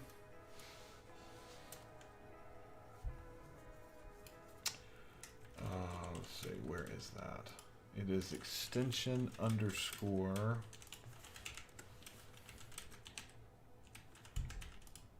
I'll just take this off. I'll have to go get the thing again, but that's okay. So take our select out of here. We'll just do our filter. So here's our filter. Yep. I need to do beta to see all of them up front. And then we'll have our extensions. This is some custom property. We are actually interested in org ID, but I'll use this one just so we can see what the code is that gets generated. Yep. So we'll do a select on ID and this property name. Okay, so we just got those two properties. Now let's see. Snippet not available. Oh, come on. So that's worked. Now, I What wonder if about that- Java? I wonder if Nothing. that's because. Hey, thanks, contentful devs. Thanks for the Yes. raid. Yeah, Thank you for joining us. that's awesome. Kapow. I like it. Woohoo! Friends. Luco Codes. What are you guys working on over there? Yeah. How is everybody? We're messing around with B2C and Graph today. So Azure AD B2C Microsoft Graph and yeah, B2C. Microsoft Graph. So we've got to select. I guess we'll just have to do the select. But then how do I actually get that value out of the user object? You know what I mean? So we can do a select that's just a string. So we'll start there. Just use dynamic. So we've got our ID. We're gonna have our extension, right? Yes. So we're gonna have we've got our filter already. We're gonna have our ID. Mm-hmm. And our extension here should be org ID, because these are both custom properties from the same app ID. The app ID won't change, so we've got org ID, Yep. and let's just grab this here. Did we actually get any in the response?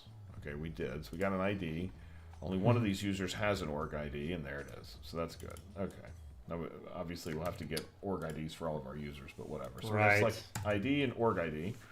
Okay. So now we've got our. We'll have to make this a. Make this Parameter. a config parameter. So we've got our take the org ID, extension ID, a config parameter. So we've got. So we're going to get those. So we two out select of it. We just don't know how to return it, right? So I've got a single one of these here. Now, how do I access a specific property? Do you just need to return the organization ID? It's pretty much all we need out of here. We just need the organization ID. Single. Can So you I got assign it to single. dynamic and then just reference it? I mean, I know it sounds like a hacky option, but would that work? If it would work, I don't know. I want. So we've got our select in here. Okay, would you do it? Is the question rather than would it work? I mean, I don't want to use dynamic if I don't have to. I agree. It needs to be So how strongly do- typed, but So, this is not. how do we? So how do we? How do we get a specific? How do we get a named property off of a user object in Graph SDK? I don't know if Daryl Miller can help us with this one. I haven't done it. I think your query is way open-ended. Get event. Yeah, these are not gonna help. You need some kind of a Stack Overflow or somebody else. Oh. Oh. Will it? Will it work?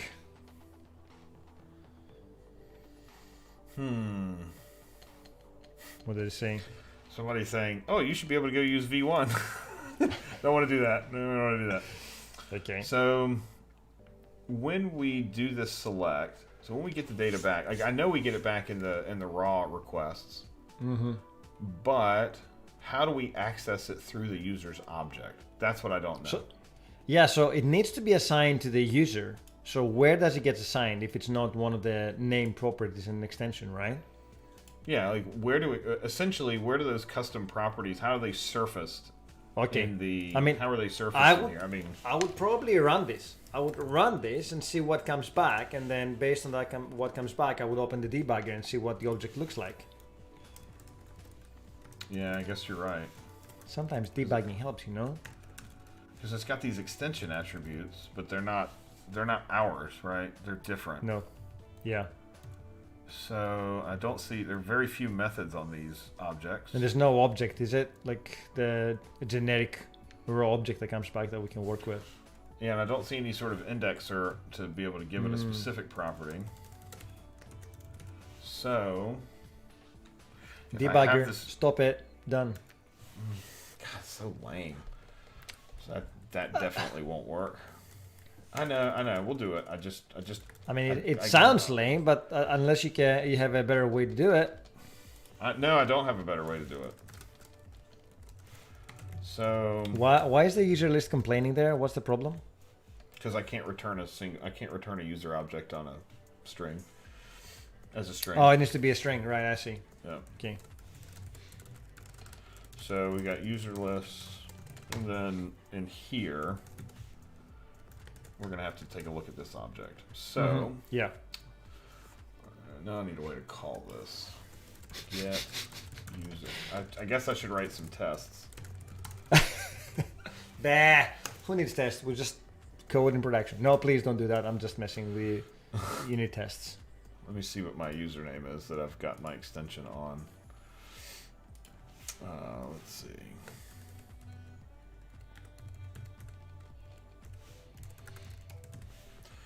All right. So org ID. So that user is jdanderson plus org ID at gmail.com. So let's look for this user in here. I'm just gonna put this in as a string for the moment. Let's see. Here we go. And this is it. Okay. This needs to be async. Okay. So let's run this. Let's see what happens. And this is in my repository, so I need to make sure this is actually getting called. I'll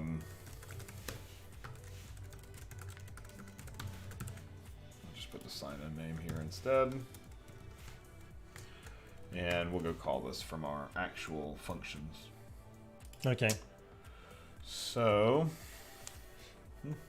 get organizations, get organization. Okay, object result. And we'll do an await on the repo. Dot get organization. I'm surprised you went with that repository pattern. Well, I'm not married to it. And I think I'm about to find out why, because I have not wired up any of the dependency injection yet either to get this going. Oh. If I knew the SDK like the back of my hand, this would be a lot easier, but sadly I do not. So you've been writing code for all this time, but you haven't tested it at all? well, I mean, it worked, so I don't need to worry. I love your confidence, but I am very, very different to that. Like, I use a very iterative approach of adding lines of code before I go and test it. So now I guess I gotta go get all this squared.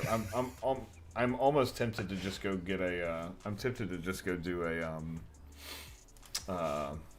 tempted to just go build a quick console app because I think it'll be faster than this, but whatever.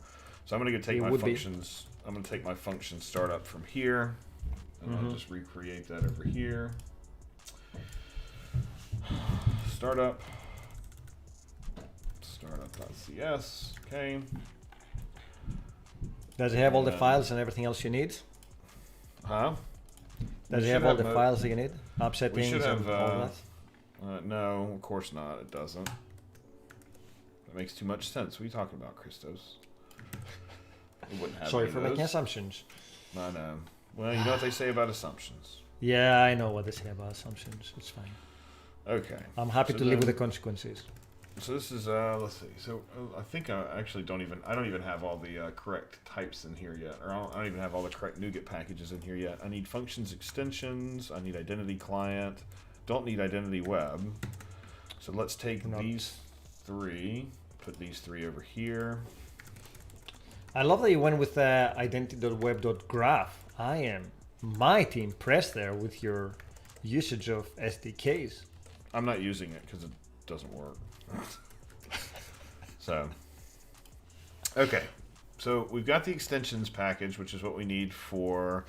We got the extensions package, which is what we need for dependency injection and functions. We've got the Graph SDK.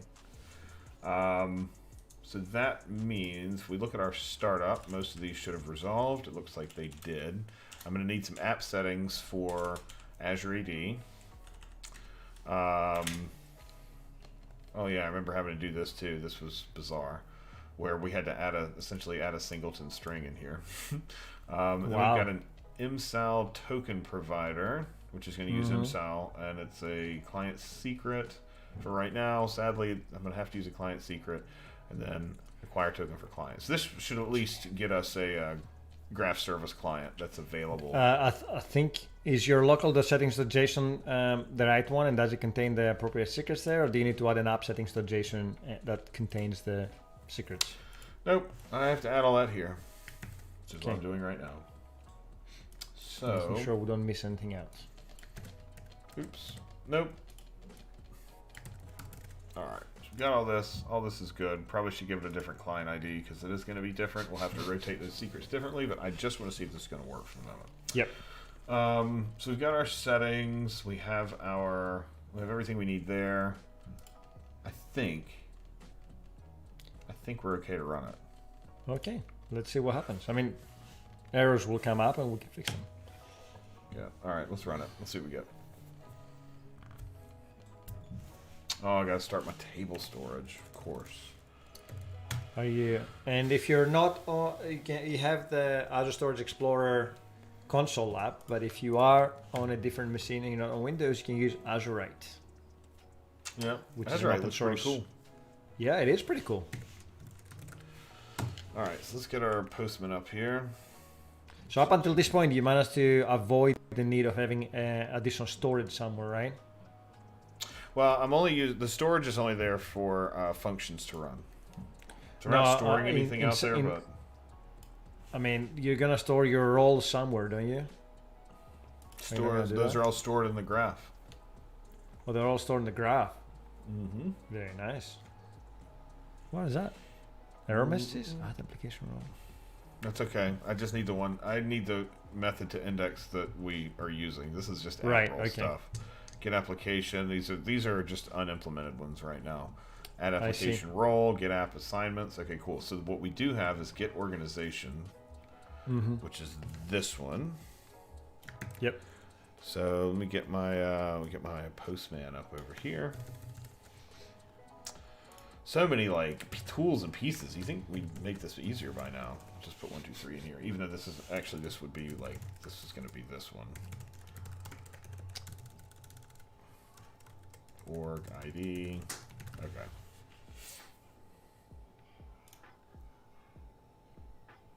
Did I not have a breakpoint on there? Thought I did. Maybe not. I did. I do have one on there. You got an error message at 520. Do you not see that? Unable to resolve the because I didn't add my repository. Of course not. So yeah, that's probably not going to resolve. Ugh. Okay. We talked about wiring up the repository. Remember? I know. It's fine. Too much pressure. Should add a single. Hey, we got Ed Samberno is on the stream. Welcome, Ed. Ed Charbonneau. Hey, Ed. Yeah. How you doing, sir?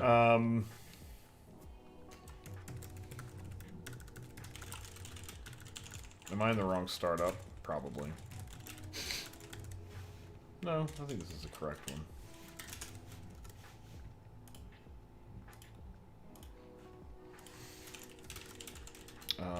What do we call this? A filtered organization repository? Yep. Okay, so we'll get this one added in. I don't think we really have anything in there except for the graph service client. It's the only thing that's injected right now. So let's run this again. See how we get going. Indeed, indeed. Bubblegum and duct tape. Almost there. Is that not how most of the internet works anyway? Indexing functions. Okay, let's get our postman up. Canary property of map undefined. What? What did you do this time? So something still broke, but that's okay. Did you get a breakpoint? So I got a Oh. I got an invalid filter from graphs. That's good. So at least I hit. Oh, At okay. least I actually hit the graph. Let me get my graph query back up here. But your breakpoint didn't And- get hit? It does not look like it, so I may be in the wrong place. So this query, this is the query that works. Okay. Hey, is So- synthwave all you need to get your theme up and running, or did you have something else to do for the the glowing parts? You said that it has something called Neon Dreams. That's a part of it. That's what gives it the glow. And then there's another one called Fix VS Code Checksums, because it changes some of the VS Code checksums. Although for 2 days we've had complaints about this theme, so maybe it's time to switch it. I don't know. Maybe H3 maybe it's time to Tech go back. complained again today, so I Well, think somebody that's your... complained. Well, no, somebody complained Today? yesterday that it was too. But granted, I think yesterday we were on a pretty low resolution thing, so too that glowy. may have been why. Yeah. So okay. So Urotide Let's get says that they're using the exact same VS Code theme. There you go. Your VS Code theme brothers or buddies. it sounds so Hot silly dog. when you say it like that. It's never too glowy. Yeah, I know. I mean, people like their glow. But Copper Beardy says, give hot dog a try. I don't know. I'm using my bearded theme. Well, you know what I could do is I know who was it? Is it it's Bald Bearded Builder. He lets people change it with points, and they make he has some that somebody made, and they're like super ugly. They're like nice themes that somebody specifically made very ugly, and then people use channel points to change it. I want to use channel points to change your font to Comic Sans. How about that? It's gonna be like a 1,000,000 point thing. I don't think there's That's gonna fine. be any. I will have the patience to collect all these points. Okay, does this filter look good? So filter identities, any. I think I was missing a closing parenthesis. Mm-hmm. Issuer of JD issuer and issuer signed ID. That all looks good. Good. We got our Okay. closed paren. I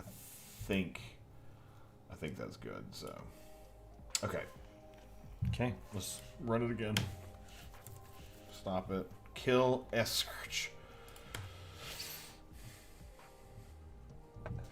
Wait, are you using? Yeah, okay. Yeah, it's binding to your code.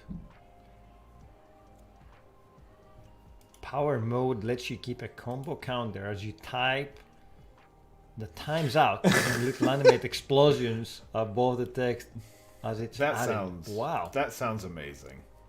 That does sound I think- amazing. I think I would like that quite a bit. All right, so let's see. What are we get? What error are we getting? A theme wonder for if- VS? Ed, what is this? 2005? I'm just kidding, people. VS has its place, but we tend not to use it because it's a bit more mid-century theme. Check that out. It's called mid-century theme. I need a URI. I think I might have a URI encoding problem here. Oh. Yeah. Although I thought that those things were done for you, but that's okay if they're not. You know So what they my say fil- about assumptions? You know what they say about assumptions? I know. Okay, so I don't need that. Filter, identities, any, issuer. Like, my sign-in name has a plus in Oh. it. Do you think that plus is going to cause a problem? Yes. Do you think so? Or is it going to happen? Is it going to handle? I would imagine it would URL encode everything before it sends it anyway, right? I hope so. I mean, the query option should do the URL encoding for you. Okay. So I got a breakpoint. Bugs McGee says, that's a lovely name, by the way. Are you Scottish? It says you could use 2077 as your theme. I assume that's a theme, right? I agree, Ed. Visual Studio has some fantastic tooling attached to it, including analysis and performance.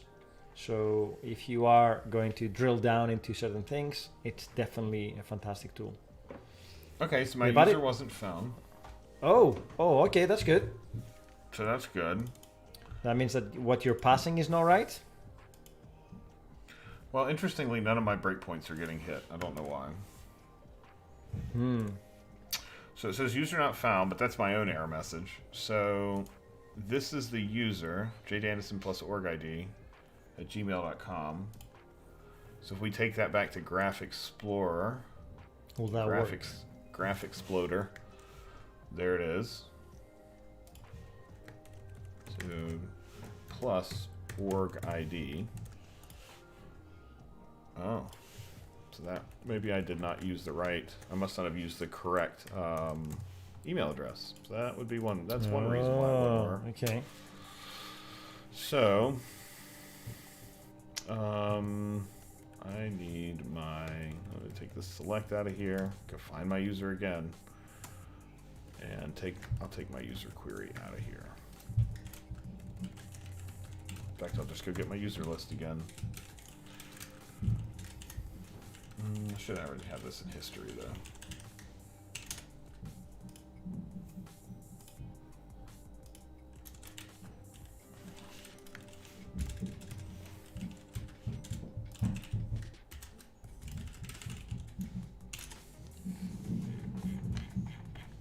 Can you say half homeland?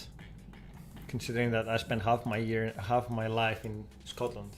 Does that count as my half homeland? Can you say half homeland? Is that even a term? I think that's okay.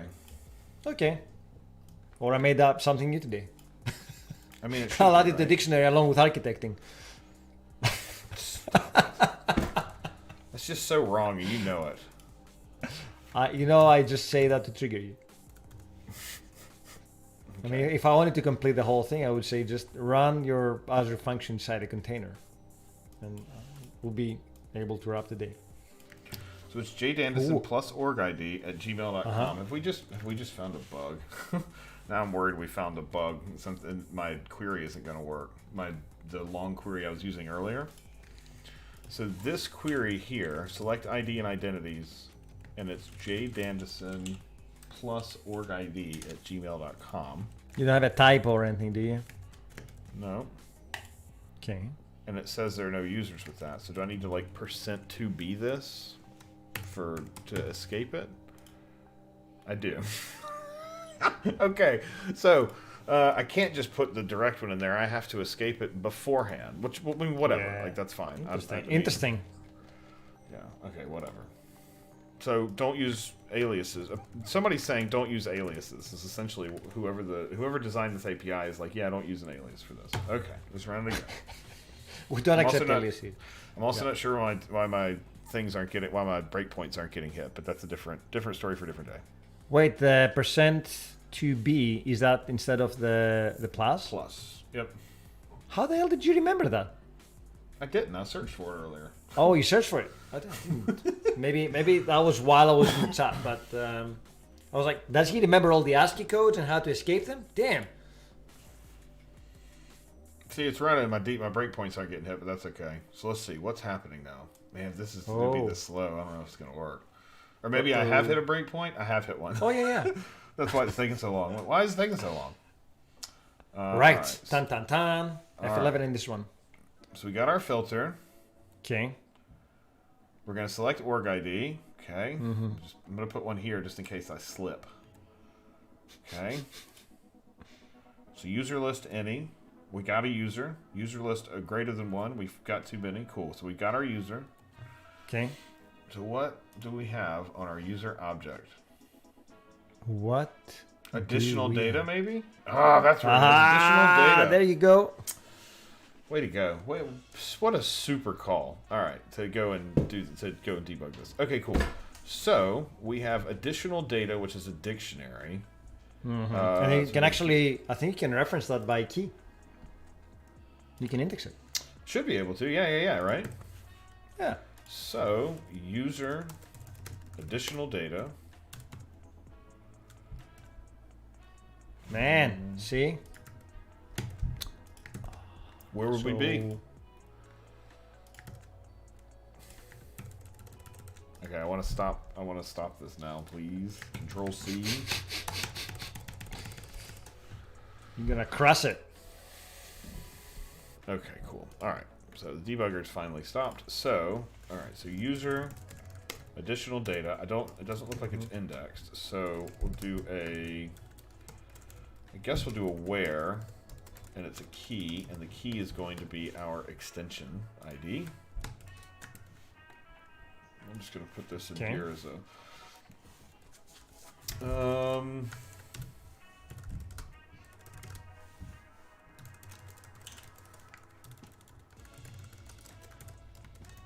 Uh-huh.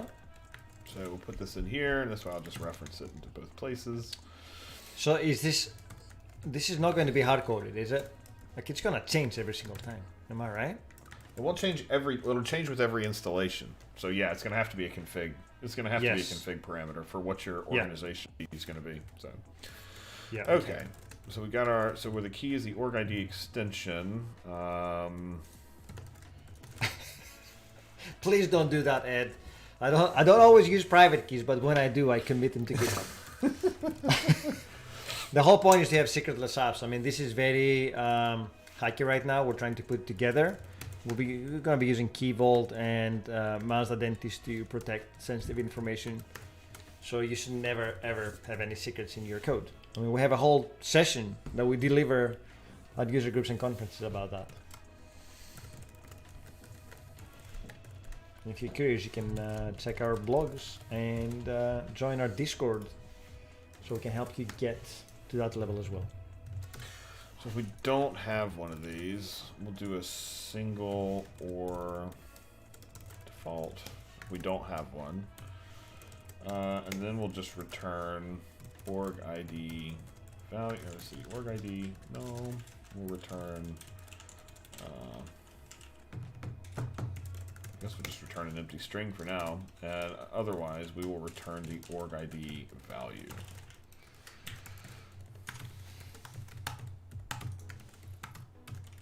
Of course, singular default.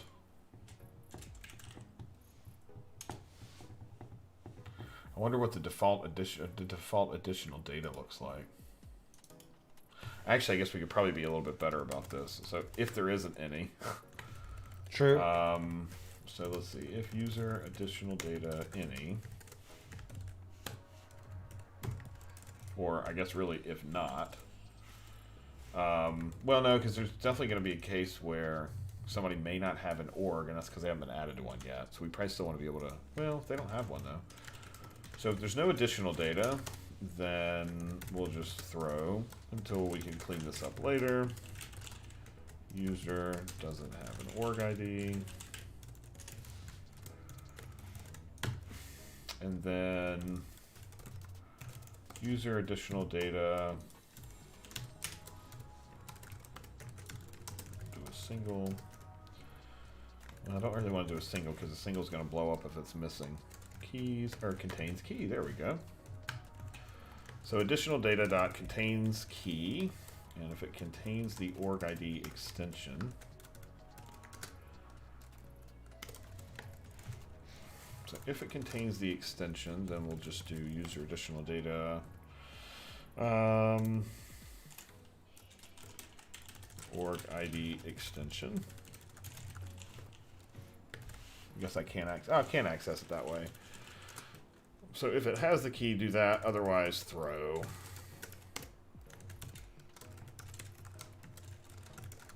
User has no org ID. Good. Okay. And we'll just return that, I guess.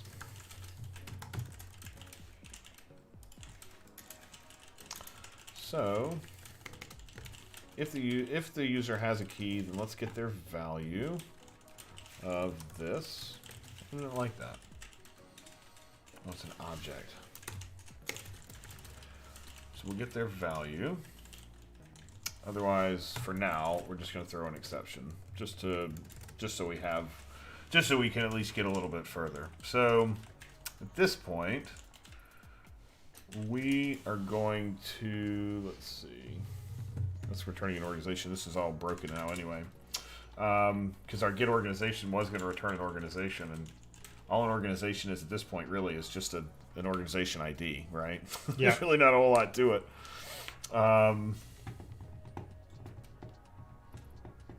That's okay. Let's just see what we get.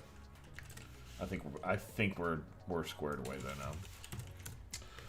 now. And luckily, so that's the thing. We're gonna have to run this on pretty much every single query. I wonder We could do an extension method for generating query objects, and just always generate query options before those queries go. In fact, I wonder if there's some filters we could use. Yeah. For Graph SDK, I wonder if it has any sort of extensibility points back there to do that. All right, so No, I haven't used them. go through here. So we got our query options, blah, blah, blah, blah, blah. All that looks good. We make our query. Parsing OData select and expand failed. Found system token extension org ID and select or expand. Oh, that's right. I don't need a $sign in front of string interpolation here in .NET, do we? Nope. Too much JavaScripting recently for me, apparently. Yeah. Context switching is hard, right? It is. It is definitely difficult. Okay. Send this down. Okay. Seems my attach didn't work. So let me close this down. Run this one more time.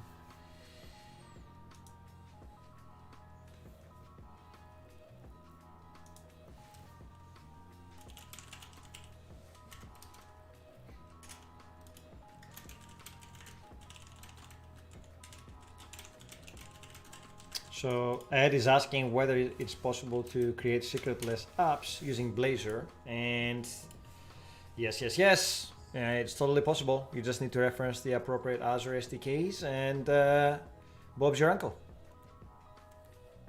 Whether it's React or Blazor or any other app that we support via the Azure SDKs, you get managed identities and local accounts that can pull secrets from Key Vault without you having to do anything. The nice thing about ASP.NET is they can also do configuration secrets at startup, but that's an extra icing, I guess, on the top, cherry on the icing. Man, I need coffee. It's 1 week without coffee, by the way, friends. So the fact that I can still speak and not lose my words is good. Okay. So, I want to figure out the best way to do this. I don't really know what it is yet. I'd really like to do filters, like a filter, because I don't have to do this myself each time, because you have to remember to do it. Because this is going to be running, since it's going to be running with client creds, that makes it a little, I mean, it's kind of dangerous in that way, right? Because if you don't filter, then somebody could see things that they're not supposed to. So we really need to make sure that filter is enforced. So, I don't know. I have to think about it. But I'm hungry. It's time for lunch. So we're going to be back on... When are we back? Friday? Friday. What's going on Friday? We got Julie Lerman, if I remember correctly. Oh, that's right. Julie Lerman's coming. Yep. So we're going to help her migrate an EF app, right? Well, it's an ASP.NET Core app with Entity Framework and local users into Azure with SQL database, Key Vault, mass identities, Azure AD authentication, and what have you. The whole shebang. It's going to be amazing. And Julie's here to teach us Entity Framework, and we're here to talk about identity. By the way, Julie's also a thing on stream today with the Visual Studio team, or tomorrow, if I remember correctly, with the Entity Framework team, actually talking about data. So she's gonna have a busy week with Microsoft. Should we go see? This honorary. She's an honorary. Microsoft employee. She's doing so many things with us, like Javier the other week, right? They're doing so many things with us that they almost feel like they're part of Microsoft. I don't see her now. So maybe not today. It might be tomorrow. Might be tomorrow. Oh, okay. Okay. You know. So anyway, so who should we raid? We got Jay Linksdorf, Chael Codes. Who should we go raid? I would say let's go to Chael. Okay. Yeah. I pronounced the name right. Oh, and follow us on Discord, friends. If you have any questions, if you want to join the community, we're super active over there. If you have anything that you want to ask us, we're more than happy to support you there. Yeah, so come out, hang out with us at on Discord, get your questions answered, join the join the banter. The banter. Yeah. We're gonna do a raid now and get out of here, but we'll be back on Friday. Anything that happens between now and then, let us know. Come to Discord. Hey, by the way, one more thing: if you use Okta or Auth0 and you have opinions about the recent news of Okta's acquisition Merger. of Auth0, if you have opinions on that, I personally would love to hear them. So please reach out to us. Join the Discord, 45show@microsoft.com, however you prefer to get in touch with us. Please get in touch with us. Let us know what you're thinking and how you're feeling about it. Good, bad, neutral, we don't really care. We're just curious to know what you think. So anyway, we're going to get out of here. We will see you all Friday, if not before. Have a great day.